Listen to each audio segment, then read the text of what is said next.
वाहिगुरु साहिब जी।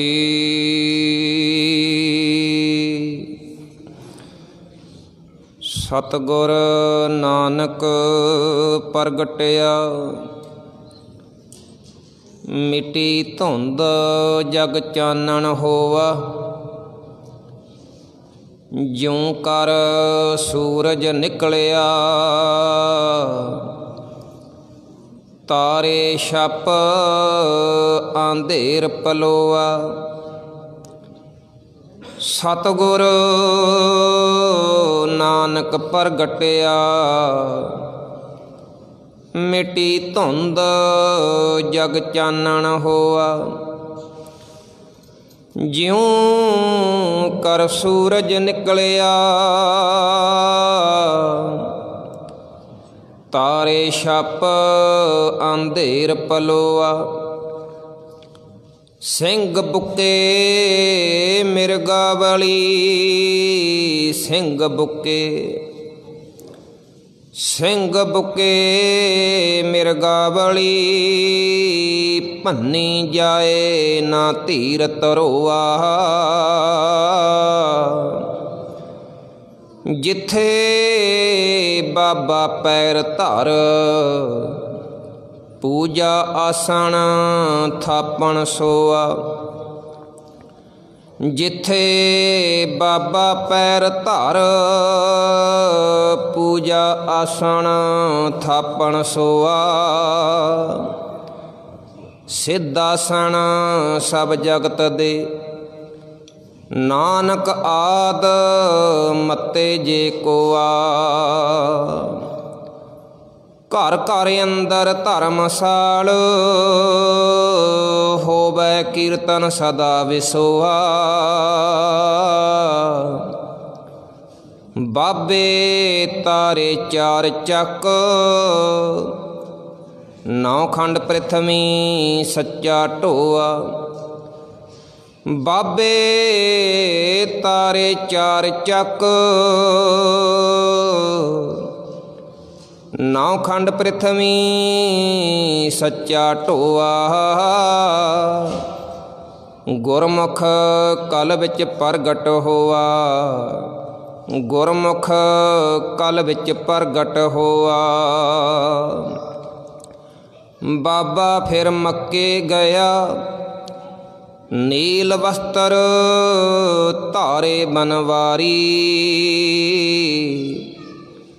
आसा हथ किताब कछ, कुजा बांग मुसल्ला धारी।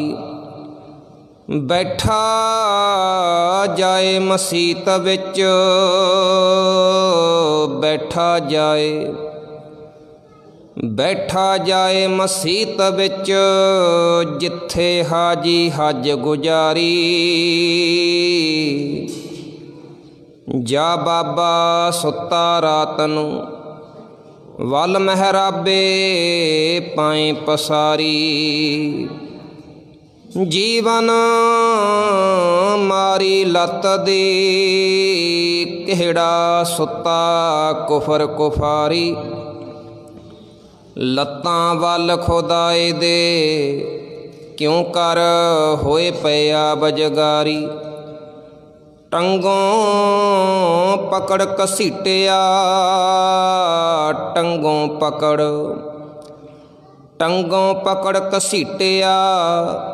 फिरिया मक्का कला दिखारी। होए हैरान करन जोहारी, होए हैरान करन जोहारी।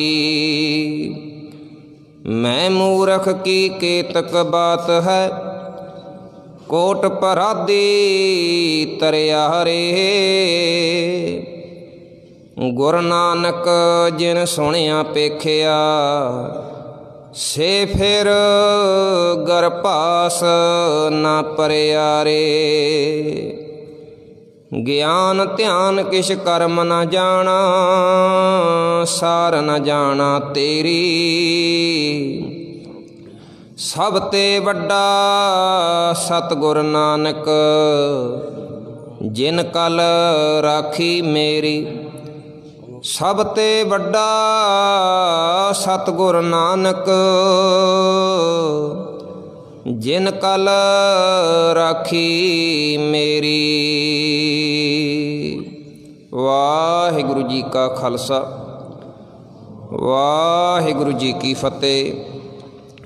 ਚਬਰ ਛਤਰ ਤਖਤ ਦੇ ਮਾਲਕ ਸਤਿਗੁਰੂ ਸ੍ਰੀ ਗੁਰੂ ਗ੍ਰੰਥ ਸਾਹਿਬ ਜੀ ਦੀ ਪਾਵਨ ਪਵਿੱਤਰ ਹਜ਼ੂਰੀ ਅੰਦਰ ਸੁਭਾਏਮਾਨ ਗੁਰੂ ਪਿਆਰੀ ਗੁਰੂ ਸਵਾਰੀ ਨਾਨਕ ਨਾਮ ਲੇਵਾ ਸੰਗਤ, ਧੰਨ ਧੰਨ ਗਰੀਬਨ ਨਵਾਜ, ਗਨੀਮਲ ਖਰਾਜ, ਕਮਾਲੇ ਕਰਾਮਾਤ, ਅੰਮ੍ਰਿਤ ਕੇ ਦਾਤੇ ਸਤਿਗੁਰੂ ਧੰਨ ਧੰਨ ਗੁਰੂ ਗੋਬਿੰਦ ਸਿੰਘ ਪਾਤਸ਼ਾਹ ਜੀ ਦੇ ਚਰਨ ਛੋਹ ਇਤਿਹਾਸਕ ਪਾਵਨ ਪਵਿੱਤਰ ਸਥਾਨ 'ਤੇ ਸਤਿਗੁਰੂ ਪਾਤਸ਼ਾਹ ਜੀ ਦੇ ਪਾਵਨ ਦਰਬਾਰ ਇਤਿਹਾਸਕ ਸਥਾਨ ਦੀਆਂ ਹਾਜ਼ਰੀਆਂ ਭਰਦਿਆਂ ਹੋਇਆਂ ਆਪ ਸੰਗਤਾਂ ਸਤਿਗੁਰੂ ਪਾਤਸ਼ਾਹ ਜੀ ਦੀ ਅੰਮ੍ਰਿਤ ਪਾਵਨ ਬਾਣੀ ਸਰਵਣ ਕਰਕੇ ਅੰਮ੍ਰਿਤ ਵੇਲੇ ਤੋਂ ਧੰਨ ਧੰਨ ਗੁਰੂ ਨਾਨਕ ਦੇ ਪਾਤਸ਼ਾਹ ਜੀ ਦਾ ਪ੍ਰਕਾਸ਼ ਆਗਮਨ ਪੁਰਬ ਦਿਹਾੜਾ ਮਨਾਉਂਦਿਆਂ ਹੋਇਆਂ ਸੇਵਾਵਾਂ ਕਰਕੇ ਅੰਮ੍ਰਿਤ ਬਾਣੀ ਸਰਵਣ ਕਰਕੇ ਆਪ ਜੀ ਮਹਾਨ ਲਾਹੇ ਪ੍ਰਾਪਤ ਕਰ ਰਹੇ ਹੋ, ਵਡਭਾਗੇ ਹੋ।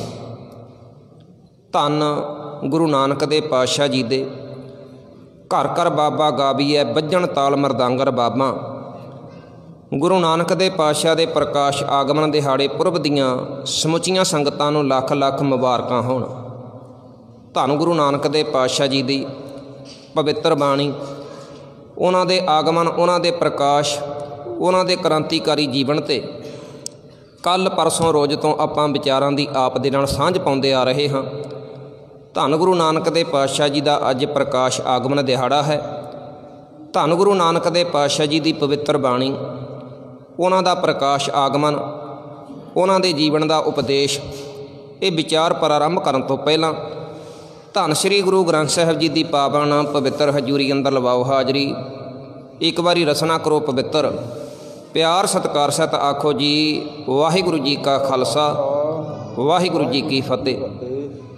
ਧੰਨ ਗੁਰੂ ਨਾਨਕ ਦੇ ਪਾਤਸ਼ਾਹ ਜੀ ਦੇ ਪ੍ਰਤੀ ਜਦੋਂ ਭਾਈ ਗੁਰਦਾਸ ਜੀ ਨੇ ਵਚਨ ਕੀਤੇ ਤੇ ਭਾਈ ਗੁਰਦਾਸ ਜੀ ਨੂੰ ਪੜ੍ਹਿਆਂ ਪਤਾ ਲੱਗਦਾ ਵੀ ਗੁਰੂ ਨਾਨਕ ਦੇ ਪਾਤਸ਼ਾਹ ਦੀ ਆਮਦ ਤੋਂ ਪਹਿਲਾਂ ਇਸ ਧਰਤੀ ਦੇ ਉੱਤੇ ਬਹੁਤ ਜ਼ਿਆਦਾ ਉਪੱਦਰ ਪਾਪ ਅਪਰਾਧ ਹੁੰਦੇ ਸੀ। ਇਸ ਧਰਤੀ ਨੇ ਅਕਾਲ ਪੁਰਖ ਪ੍ਰਮਾਤਮਾ ਦੇ ਦਰ 'ਤੇ ਪੁਕਾਰ ਕੀਤੀ।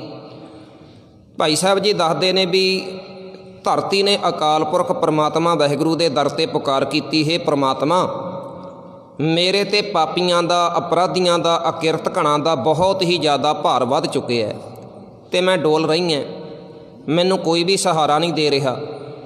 ਅਕਾਲ ਪੁਰਖ ਪ੍ਰਮਾਤਮਾ ਵਾਹਿਗੁਰੂ ਨੇ ਇਸ ਡੋਲਦੀ ਹੋਈ ਧਰਤੀ ਨੂੰ ਕਿਹਾ ਕਿ ਇਹ ਧਰਤੀ ਤੇਰੇ 'ਤੇ ਮੈਂ ਬੜੇ ਦੇਵੀ ਦੇਵਤੇ ਭੇਜੇ, ਤੇਰੇ 'ਤੇ ਮੈਂ ਬੜੇ ਪੀਰ ਪੈਗੰਬਰ, ਬੜੇ ਅਵਤਾਰੀ ਪੁਰਸ਼ ਭੇਜੇ, ਪਰ ਉਹ ਸਾਰੇ ਆਪੋ ਆਪਣਾ ਨਾਮ ਜਪਾ ਕੇ ਆ ਗਏ। ਕਿਸੇ ਨੇ ਧਰਤੀ ਦੇ ਉੱਤੇ ਪ੍ਰੇਮਾ ਭਗਤੀ ਦਾ ਪ੍ਰਚਾਰ ਨਹੀਂ ਕੀਤਾ ਅਤੇ ਤੈਨੂੰ ਹੁਣ ਕਿਸੇ ਬਾਦਸ਼ਾਹ ਨੇ, ਕਿਸੇ ਸ਼ਾਹ ਨੇ, ਕਿਸੇ ਵਪਾਰੀ ਨੇ, ਕਿਸੇ ਹੋਰ ਨੇ ਸਹਾਰਾ ਨਹੀਂ ਦੇਣਾ। ਤੈਨੂੰ ਸਹਾਰਾ ਦੇਣ ਦੇ ਲਈ ਮੈਂ ਆਪਣਾ ਸਾਕਾਰ ਰੂਪ ਧਾਰਨ ਕਰਕੇ ਤੇਰੇ 'ਤੇ ਆਪ ਆਵਾਂਗਾ ਅਤੇ ਤੇਰੇ ਤੋਂ ਪਾਪਾਂ ਦਾ ਜਿਹੜਾ ਭਾਰ ਹੈ ਉਹ ਹਰ ਲਵਾਂਗਾ। ਤੈਨੂੰ ਡੋਲਦੀ ਹੋਈ ਨੂੰ ਮੈਂ ਆਪ ਆ ਕੇ ਸਹਾਰਾ ਦੇਵਾਂਗਾ। ਅਤੇ ਕਹਿੰਦੇ ਪਰਮਾਤਮਾ ਨੇ ਇਹ ਧਰਤੀ ਨੂੰ ਧੀਰਜ ਦਿੱਤਾ, ਦਿਲਾਸਾ ਦਿੱਤਾ। ਅਤੇ ਜਦੋਂ ਆਪਾਂ ਦੇਖਦੇ ਹਾਂ ਵੀ ਗੁਰੂ ਨਾਨਕ ਦੇ ਪਾਤਸ਼ਾਹ ਦੀ ਆਮਦ ਤੋਂ ਪਹਿਲਾਂ ਜਾਂ ਗੁਰੂ ਨਾਨਕ ਦੇ ਪਾਤਸ਼ਾਹ ਦੇ ਸਮੇਂ ਹੀ ਕਿਹੜੇ ਕਿਹੜੇ ਗੁਰਮੁਖ ਪਿਆਰਿਓ ਪਾਪ ਹੁੰਦੇ ਸੀ, ਭਾਈ ਗੁਰਦਾਸ ਜੀ ਨੇ ਉਹ ਸਾਰਾ ਜ਼ਿਕਰ ਕੀਤਾ ਵੀ ਸਮਾਜਿਕ ਦਸ਼ਾ ਕਿਹੋ ਜਿਹੀ ਸੀ। ਜਿਹੜੀ ਸਮਾਜਿਕ ਦਸ਼ਾ ਉਹ ਬੜੀ ਪਤਲੀ ਹੋਈ ਪਈ ਸੀ, ਬੜੀ ਮਾੜੀ ਹੋਈ ਪਈ ਸੀ। ਜਿਹੜੀ ਰਾਜਸੀ ਦਸ਼ਾ ਸੀ ਉਹ ਵੀ ਕੋਈ ਚੰਗੀ ਨਹੀਂ ਸੀ, ਕਿਉਂਕਿ ਰਾਜੇ ਲੋਕ ਪਾਪ ਕਮਾਉਂਦੇ ਸੀ। ਭਾਈ ਗੁਰਦਾਸ ਜੀ ਕਹਿੰਦੇ ਕਲ ਆਈ ਕੁੱਤੇ ਮੋਹੀ, ਖਾਜ ਹੋਆ ਮੁਰਦਾਰ ਗੁਸਾਈ। ਕਿਉਂ ਧਰਤੀ ਨੂੰ ਪੁਕਾਰ ਕਰਨੀ ਪਈ ਅਕਾਲ ਪੁਰਖ ਪ੍ਰਮਾਤਮਾ ਦੇ ਦਰ 'ਤੇ, ਅਤੇ ਅਕਾਲ ਪੁਰਖ ਪ੍ਰਮਾਤਮਾ ਵਾਹਿਗੁਰੂ ਜਦੋਂ ਧਰਤੀ ਵੱਲ ਵੇਖਦੇ ਨੇ ਕਿਹੜੇ ਕਿਹੜੇ ਪਾਪ ਹੋ ਰਹੇ ਨੇ, ਕਿਹੜੇ ਕਿਹੜੇ ਅਪਰਾਧ ਹੋ ਰਹੇ ਨੇ। ਭਾਈ ਸਾਹਿਬ ਜੀ ਕਹਿੰਦੇ ਵੀ ਜਿਹੜੇ ਰਾਜੇ ਲੋਕ ਸੀ ਨਾ, ਰਾਜੇ ਲੋਕ, ਰਾਜੇ ਦਾ ਕੰਮ ਹੁੰਦਾ ਗੁਰਮੁਖ ਪਿਆਰਿਓ ਨਿਆਂ ਕਰਨਾ। ਰਾਜੇ ਚੁਲੀ ਨਿਆਂ ਕੀ, ਪੜ੍ਹਿਆ ਸੱਚ ਧਿਆਨ। ਰਾਜੇ ਲੋਕ ਉਹ ਨਿਆਂ ਨਹੀਂ ਸੀ ਕਰਦੇ, ਅਨਿਆਂ ਕਰਦੇ ਸੀ। ਕੱਲ ਆਈ ਕੁੱਤੇ ਮੋਹੀ, ਖਾਜ ਹੋਆ ਮੁਰਦਾਰ ਗੁਸਾਈ। ਭਾਈ ਸਾਹਿਬ ਜੀ ਦੱਸਦੇ ਨੇ ਵੀ ਸੰਸਾਰ ਦੇ ਲੋਕਾਂ ਦੀ ਜਿਹੜੀ ਬਿਰਤੀ ਹੈ ਨਾ, ਉਹ ਹਲਕੇ ਹੋਏ ਕੁੱਤੇ ਵਾਲੀ ਹੋਈ ਪਈ ਹੈ, ਅਤੇ ਪਰਾਇਆ ਹੱਕ ਖਾਣਾ ਇਹ ਆਪਣਾ ਧਰਮ ਸਮਝ ਬੈਠੇ ਸੀ। किहो जिहा पाप सी। ते भाई साहब जी कहते कल आई कुत्ते मूही खाज हुआ मुरदार गुसाई, राजे पाप कमाम दे उल्टी वाड़ खेत को खाई। अच्छा एक गल कमाल दी है, ਜਿਹੜੇ राजे लोग पाप कमाਉਂਦੇ ਸੀ ना, गुरु नानक दे पातशाह दे अंदर किड्डी हिम्मत सी, किड्डी जुरत सी भी उन्हां दे वल उंगल करके गुरु नानक दे पातशाह ने उन्हां दे मूँह ते सच कह दिता। गुरु पातशाह दी पावन बाणी विच आपां वचन पढ़दे हैं, राजे शीही मुकद्दम कुत्ते, जाए जगायण बैठे सुत्ते, चाकर नहिंदा पायण घाओ, रत पित कुत्तेओ चट जाओ। सतगुरु पातशाह कहण लगे भी ए राजिओ हुण राजियां नूं गुरमुख प्यारिओ पाड़ खाने शेर कह देना। राजियां दे जिहड़े नौकर चाकर ने उन्हां नूं सतगुरु पातशाह जी कुत्ते कहंदे ने। कहण लगे भी तुसीं पाड़ खाने शेर हो, ਜਿਹੜੇ ਤੁਹਾਡੇ ਅਹਿਲਕਾਰ ਨੇ ਜੇਕਰ ਕੋਈ ਕਸਰ ਬਾਕੀ ਰਹਿ ਜਾਂਦੀ ਹੈ ਤੇ ਤੁਹਾਡੇ ਮੁਕੱਦਮ ਕੁੱਤੇ ਨੇ, ਤੁਹਾਡੇ ਨੌਕਰ ਤੁਹਾਡੇ ਚਾਕਰ ਕੁੱਤੇ ਨੇ। ਆਪਾਂ ਵੇਖਦੇ ਹਾਂ ਵੀ ਸ਼ੇਰ ਜਦੋਂ ਸ਼ਿਕਾਰ ਕਰਦਾ ਰੱਜ ਕੇ ਚਲਿਆ ਜਾਂਦਾ, ਜਿਹੜਾ ਬਾਕੀ ਦਾ ਬਚਦਾ ਖੁਚਦਾ ਹੁੰਦਾ ਉਹ ਕੁੱਤੇ ਆ ਜਾਂਦੇ ਨੇ ਤੇ ਕੁੱਤੇ ਖਾ ਲੈਂਦੇ ਨੇ। ਗੁਰੂ ਪਾਤਸ਼ਾਹ ਕਹਿਣ ਲੱਗੇ ਵੀ ਰਾਜਿਓ ਤੁਸੀਂ ਤੇ ਪਾੜਖਾਨੇ ਸ਼ੇਰ ਬਣੇ ਹੋਏ ਹੋ, ਉਲਟੀ ਵਾੜ ਖੇਤ ਕੋ ਖਾਈ। ਤੁਸੀਂ ਪਰਜਾ ਦੀ ਸੰਭਾਲ ਤੇ ਕੀ ਕਰਨੀ ਸੀ, ਤੁਸੀਂ ਤੇ ਸਗੋਂ ਪਰਜਾ ਨੂੰ ਖਾਣ ਲੱਗ ਪਏ, ਤੁਸੀਂ ਤੇ ਲੁੱਟਣ ਲੱਗ ਪਏ। ਰਾਜੇ ਪਾਪ ਕਮਾਮਦੇ ਉਲਟੀ ਵਾੜ ਖੇਤ ਕੋ ਖਾਈ, ਪਰਜਾ ਅੰਨੀ ਗਿਆਨ ਬਿਨ ਕੂੜ ਕੁਸਤ ਮੁਖੋਂ ਅਲਾਈ। ਇੱਕ ਹੋਰ ਸੀ, ਪਰਜਾ ਗੁਰਮੁਖ ਪਿਆਰਿਓ ਗਿਆਨ ਤੋਂ ਬਿਨਾਂ ਅਗਿਆਨ ਦੇ ਵਿੱਚ ਭੜਕੀ ਹੋਈ ਸੀ, ਅੱਜ ਵੀ ਹੈ। ਕਿਉਂਕਿ ਬਹੁਤ ਸਾਰੇ ਉਹ ਸਮੇਂ ਲੋਕ ਸੀ ਜਿਹੜੇ ਕਿ ਬ੍ਰਹਮਣ ਦੇ ਪੁਜਾਰੀ ਦੇ ਦੱਸੇ ਹੋਏ ਭਰਮ ਨੂੰ ਹੀ ਗੁਰਮੁਖ ਪਿਆਰਿਓ ਧਰਮ ਸਮਝੀ ਜਾਂਦੇ ਸੀ। ਗੁਰੂ ਨਾਨਕ ਦੇ ਪਾਤਸ਼ਾਹ ਦੇ ਸਮੇਂ ਨਾ ਇਹੋ ਜਿਹੀ ਦਸ਼ਾ ਸੀ ਵੀ ਜੇਕਰ ਪਰਿਵਾਰ ਦੇ 12 ਮੈਂਬਰ ਹੁੰਦੇ ਸੀ ਨਾ, 12 ਮੈਂਬਰ, ਤੇ ਪਰਿਵਾਰ ਦੇ 12 ਮੈਂਬਰਾਂ ਦਾ ਰੱਬ ਵੱਖੋ ਵੱਖਰਾ ਹੁੰਦਾ ਸੀ। ਕੋਈ ਕਿਸੇ ਦੇਵਤੇ ਨੂੰ ਮੰਨਦਾ, ਕੋਈ ਕਿਸੇ ਦੇਵਤੇ ਨੂੰ ਮੰਨਦਾ, ਕੋਈ ਕਿਸੇ ਰੱਬ ਦੀ ਪੂਜਾ ਕਰਦਾ, ਕੋਈ ਕਿਸੇ ਰੱਬ ਦੀ ਪੂਜਾ ਕਰਦਾ, ਕਿਉਂਕਿ ਅਗਿਆਨਤਾ। ਭਾਈ ਸਾਹਿਬ ਜੀ ਕਹਿੰਦੇ ਪਰਜਾ ਅੰਨੀ ਗਿਆਨ ਬਿਨ ਕੂੜ ਕੁਸਤ ਮੁਖੋਂ ਅਲਾਈ। ਤੇ ਭਰਮ ਦੇ ਵਿੱਚ ਪਏ ਹੋਏ ਸੀ। ਜੇਕਰ ਕਿਤੇ ਬਿੱਲੀ ਰਾਹ ਕੱਟ ਗਈ ਤਾਂ ਭਰਮ, ਜੇਕਰ ਕਿਸੇ ਨੇ ਛਿੱਕ ਮਾਰਤੀ, ਇਹ ਭਰਮ ਅੱਜ ਵੀ ਨੇ। ਅੱਜ ਭਾਵੇਂ ਆਪਾਂ 21ਵੀਂ ਸਦੀ ਦੇ ਵਿੱਚ ਜਿਉਂਦੇ ਹਾਂ, ਗੁਰਬਾਣੀ ਦਾ ਪ੍ਰਚਾਰ ਵੀ ਬੜਾ ਹੋ ਚੁੱਕਿਆ, ਪਰ ਤੁਸੀਂ ਕਈ ਵਾਰੀ ਆ ਗੱਡੀਆਂ ਲੰਘਦੀਆਂ ਨੇ ਨਾ, ਲੰਘਦੀਆਂ ਹੋਈਆਂ ਕਈਆਂ ਦੀਆਂ ਗੱਡੀਆਂ ਦੇ ਪਿੱਛੇ ਲਿਖਿਆ ਵੇਖਿਆ ਹੋਵੇਗਾ ਵੀ ਬੁਰੀ ਨਜ਼ਰ ਵਾਲੇ ਤੇਰਾ ਮੂੰਹ ਕਾਲਾ। ਇਹਦਾ ਭਾਵ ਕਿ ਬੁਰੀ ਨਜ਼ਰ ਦਾ ਭਰਮ ਹਾਲੇ ਵੀ ਹੈ ਬੰਦੇ ਦੇ ਅੰਦਰ, ਬੁਰੀ ਨਜ਼ਰ ਦਾ ਭਰਮ ਹਾਲੇ ਵੀ ਹੈ। ਬੰਦੇ ਨੇ ਮਕਾਨ ਤਿਆਰ ਕਰਵਾਉਣਾ, ਕੋਠੀ ਤਿਆਰ ਕਰਵਾਉਣੀ ਹੈ, ਕੋਠੀ ਤਿਆਰ ਹੋ ਗਈ, ਕਿਸੇ ਨੂੰ ਕੋਠੀ ਦੀ ਨਜ਼ਰ ਨਾ ਲੱਗ ਜਾਵੇ, ਕਿਤੇ ਨਿੰਬੂ ਟੰਗਦਾ, ਕਿਤੇ ਮਿਰਚਾਂ ਟੰਗਦਾ, ਕਿਤੇ ਭੂਤਨਾ ਜਿਹਾ ਬਣਾ ਕੇ ਟੰਗਦਾ। ਇਹਦਾ ਭਾਵ ਕਿ ਬੰਦੇ ਦੇ ਮਨ ਦੇ ਅੰਦਰ ਹਾਲੇ ਵੀ ਭਰਮ ਹੈ। ਗੁਰੂ ਪਾਤਸ਼ਾਹ ਦੀ ਪਾਵਨ ਬਾਣੀ ਦਾ ਵਚਨ ਹੈ, ਕਹਿਣ ਲੱਗੇ ਰਾਮ ਨਾਮ ਜੋ ਜਨ ਜਪੈ ਅਨ ਦਿਨ ਸਦ ਜਾਗੈ, ਤੰਤ ਮੰਤ ਨਾ ਜੋ ਹੀ ਤਿਤ ਚਾਖ ਨਾ ਲਾਗੈ। ਜਿਹੜਾ ਰੱਬ ਦਾ ਪੁਜਾਰੀ ਬਣ ਗਿਆ ਨਾ, ਗੁਰੂ ਦਾ ਪੁਜਾਰੀ, ਹਜੂਰ ਕਹਿੰਦੇ ਉਹਨੂੰ ਓਪਰੀ ਕਸਰ ਮਸਰ ਦਾ ਕੋਈ ਭਰਮ ਨਹੀਂ ਕਰਨਾ ਚਾਹੀਦਾ। ਉਹਦੇ 'ਤੇ ਕੋਈ ਜਾਦੂ, ਕੋਈ ਮੰਤਰ, ਕੋਈ ਟੂਣਾ, ਕੋਈ ਓਪਰੀ ਕਸਰ ਮਸਰ, ਕਿਸੇ ਦੀ ਨਜ਼ਰ ਬਿਲਕੁਲ ਕੋਈ ਅਸਰ ਨਹੀਂ ਹੁੰਦਾ। ਇਹ ਮੈਂ ਨਹੀਂ ਕਹਿੰਦਾ, ਸਤਿਗੁਰੂ ਪਾਤਸ਼ਾਹ ਦੀ ਪਾਵਨ ਬਾਣੀ ਕਹਿੰਦੀ ਹੈ। ਪਰ ਭਰਮ ਦੇ ਵਿੱਚ, ਅਗਿਆਨਤਾ ਦੇ ਵਿੱਚ ਪਤਾ ਹੁੰਦਿਆਂ ਵੀ ਅੱਜ ਵੀ ਕਈ ਭਰਮ ਕਮਾਉਂਦੇ ਨੇ, ਅੱਜ ਵੀ ਕਈ ਅਗਿਆਨਤਾ ਕਮਾਉਂਦੇ ਨੇ। ਭਾਈ ਸਾਹਿਬ ਜੀ ਕਹਿੰਦੇ ਵੀ ਇਹੋ ਜਿਹੇ ਭਰਮ ਵੱਖੋ ਵੱਖਰੇ ਰੱਬ ਬਣਾਏ ਹੋਏ ਸੀ। ਕੋਈ ਰੁੱਖਾਂ ਦੀ ਪੂਜਾ ਕਰੀ ਜਾਂਦਾ ਸੀ, ਕੋਈ ਸੱਪਾਂ ਦੀ ਪੂਜਾ ਕਰੀ ਜਾਂਦਾ ਸੀ, ਕੋਈ ਸੂਰਜ ਨੂੰ ਪਾਣੀ ਦੇਈ ਜਾਂਦਾ ਸੀ, ਕੋਈ ਚੰਦਰਮਾ ਦੀ ਪੂਜਾ ਕਰੀ ਜਾਂਦਾ ਸੀ। ਵੱਖੋ ਵੱਖਰੇ ਰੱਬ ਬਣਾਏ ਹੋਏ ਸੀ, ਵੱਖੋ ਵੱਖਰੇ ਦੇਵੀ ਦੇਵਤਿਆਂ ਦੀ ਪੂਜਾ ਸੀ। ਪਰਜਾ ਅੰਨੀ ਗਿਆਨ ਬਿਨ ਕੂੜ ਕਸਤ ਮੁਖੋਂ ਆਲਾਈ, ਚੇਲੇ ਸਾਜ ਬਜਾਏ ਦੇ ਨੱਚਣ ਗੁਰੂ ਬਹੁਤ ਵਿਦ ਭਾਈ, ਚੇਲੇ ਬੈਠਣ ਘਰਾਂ ਵਿੱਚ ਗੁਰੂ ਉੱਠ ਘਰੀ ਤਨਾੜੇ ਜਾਈ। ਤੇ ਭਾਈ ਸਾਹਿਬ ਜੀ ਕਹਿੰਦੇ ਵੀ ਕਾਜੀ, ਉਹ ਸਮੇਂ ਦੇ ਵਿੱਚ ਨਾ 3 ਲੋਕਾਂ ਦੇ ਹੱਥ ਦੇ ਵਿੱਚ ਧਰਮ ਹੁੰਦਾ ਸੀ। ਇੱਕ ਸੀ ਬ੍ਰਾਹਮਣ, ਇੱਕ ਸੀ ਯੋਗੀ ਤੇ ਇੱਕ ਸੀ ਕਾਜੀ। ਭਾਈ ਸਾਹਿਬ ਜੀ ਕਹਿੰਦੇ ਕਾਜੀ ਉਹ ਸਮੇਂ ਦਾ ਜੱਜ ਹੁੰਦਾ ਸੀ। ਜੱਜ ਜਿਵੇਂ ਅੱਜ ਜੱਜ ਫੈਸਲਾ ਕਰਦਾ ਨਾ, ਉਸ ਸਮੇਂ ਦਾ ਜਿਹੜਾ ਜੱਜ ਹੁੰਦਾ ਸੀ ਉਹ ਕਾਜੀ ਹੁੰਦਾ ਸੀ। ਹਜੂਰ ਕਹਿੰਦੇ ਕਾਜੀ ਹੋਏ ਰਿਸ਼ਵਤੀ, ਵੱਡੀ ਲੈ ਕੇ ਹੱਕ ਗਵਾਈ।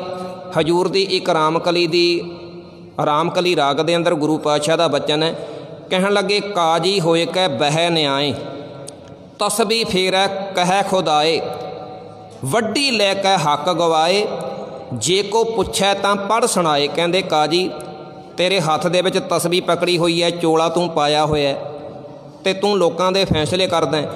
पर तू फैसले इवें करदा भी जेकर किसी ने पैसा दे दिता तो वह झूठा है, तो झूठे के हक दे विच तू फैसला सुना दिंदा। अन्याय हुंदा सी उस समय की ना एक कहानी बड़ी प्रचलित है प्यारिओ, भी एक काजी का बलद ते एक तेली का बलद। सुनियो जी ध्यान दे नाल। काजी होए रिश्वती वड्डी लैके हक गवाई। कहंदे काजी का बलद ते एक तेली का बलद दोवें इकट्ठे घाह चरदे सी। हुण घाह चरदियां चरदियां दोहे बलद भिड़ पे, बैल भिड़ पे। बैल जदों भिड़े तो काजी का जिहड़ा बैल सी कमज़ोर सी, तेली का जिहड़ा बैल सी बलद सी वह तकड़ा सी। भिड़दियां भिड़दियां किते काजी का जिहड़ा बलद सी वह मारिया गया तेली दे बलद दे कोलों। हुण मुगलों का राज सी, बेचारा तेली डर गया भी पता नहीं किहो जी सज़ा मिलेगी, मेरे बलद दे कोलों काजी का बलद मारिया गया। वह दौड़िया दौड़िया गया काजी दे घरे, कहन लगा काजी जी जेकर दो पशु लड़ पैण तो ये मालक नूं ते कोई दोष नहीं हुंदा। काजी कहन लगा भी किहो जिहियां गल्लां करदा, पशु किसी दे सिखाए थोड़ी लड़िया करदे ने। कहन लगा चलो शुक्र है जान बच गई। वो कहन लगा गल की है? कहन लगा गल तो यह है भी मेरे बलद दे कोलों ना तेरा बलद मारिया गया। वो कहंदा ठहर ठहर, जेकर गल मेरे बलद दी है फिर वेखना पवेगा, मैनू तो पता नहीं सी। कहन लगा जेकर गल मेरे बलद दी है ना फिर वेखना पवेगा, इत्थे ही ठहर। उन्हें अपने मुंडे नूं कहा, पुत्त नूं कहन लगा पुत्त वो लाल किताब पई अंदर लिया चुक के। वो लाल किताब लियाया चुक के। हुण तेली बेचारा किहड़े पढ़िया होया सी, उन्हें चार कवरक इधर नूं कीते, चार कवरक उधर नूं कीते, लभी गया। कहन लगा लभदा कानून तेरे बारे भी जेकर तेली दे बलद दे कोलों काजी दा बलद मर जावे तो की जुर्माना हुंदा है, मैं लभदा। वो चार कवरक इधर नूं कीते, चार उधर नूं कीते। कहन लगा लभ गया लभ गया लभ गया। वो फिर अपने कोलों ही पढ़ के सुणाउंदा, कहंदा सुण, कहंदा लाल किताब बखाने इऊं तेली बलद पढ़ाया क्यों? कहंदा तू अपना बलद पढ़ाया होवेगा, सिखाया होवेगा, तां ही मेरे नूं मारिया। कहंदा ये मेरा कानून ये दसदा भी लाल किताब बखाना इऊं तेली बलद पढ़ाया क्यों? खल खवाए किया मछटंड, कहंदा बैल दा बैल ते नाल 20 रुपये दंड। कहंदा जेकर काजी दा बलद किसी बलद दे कोलों मारिया जावे ना, ये लाल किताब ये जुर्माना ये कानून दसदा भी हुण तैनूं बलद दे बदले बलद भी देना पवेगा ते नाल 20 रुपये तैनूं जुर्माना भी देना पवेगा। इहो जिहा कानून सी, अन्याय हुंदा सी। भाई साहब जी कहंदे काजी होए रिश्वती वड्डी लैके हक गवाई, इस्तरी पुरखै दाम हित भावें आए किथा हो जाही। सतगुरु पातशाह ने एक पावन बाणी दे वचन विच होर भी किरपा कीती। रन्ना होइयां बोधियां पुरश होए सायाद, सील संजम सुच भणी खाना खाज अहाज, शर्म गई घर अपने पत उठ चली नाल। इहो जिहा उपद्र भी इस्तरी कितों गुरमुख प्यारे चल के आवे तो पुरुष नहीं पुछदा, पुरुष किते फिरदा रहे तो इस्तरी नहीं पुछदी। केवल पैसे तक संबंध है, केवल पैसे तक मतलब है। भाई साहब जी कहते इस करके तो गुरु पातशाह ने कहा सी भी शर्म धर्म दोए छप खलोए, कूड़ फिरै प्रधान वे ला लो। दुनिया के लोगों के विचों शर्म भी चले गई तो धर्म भी चले गई।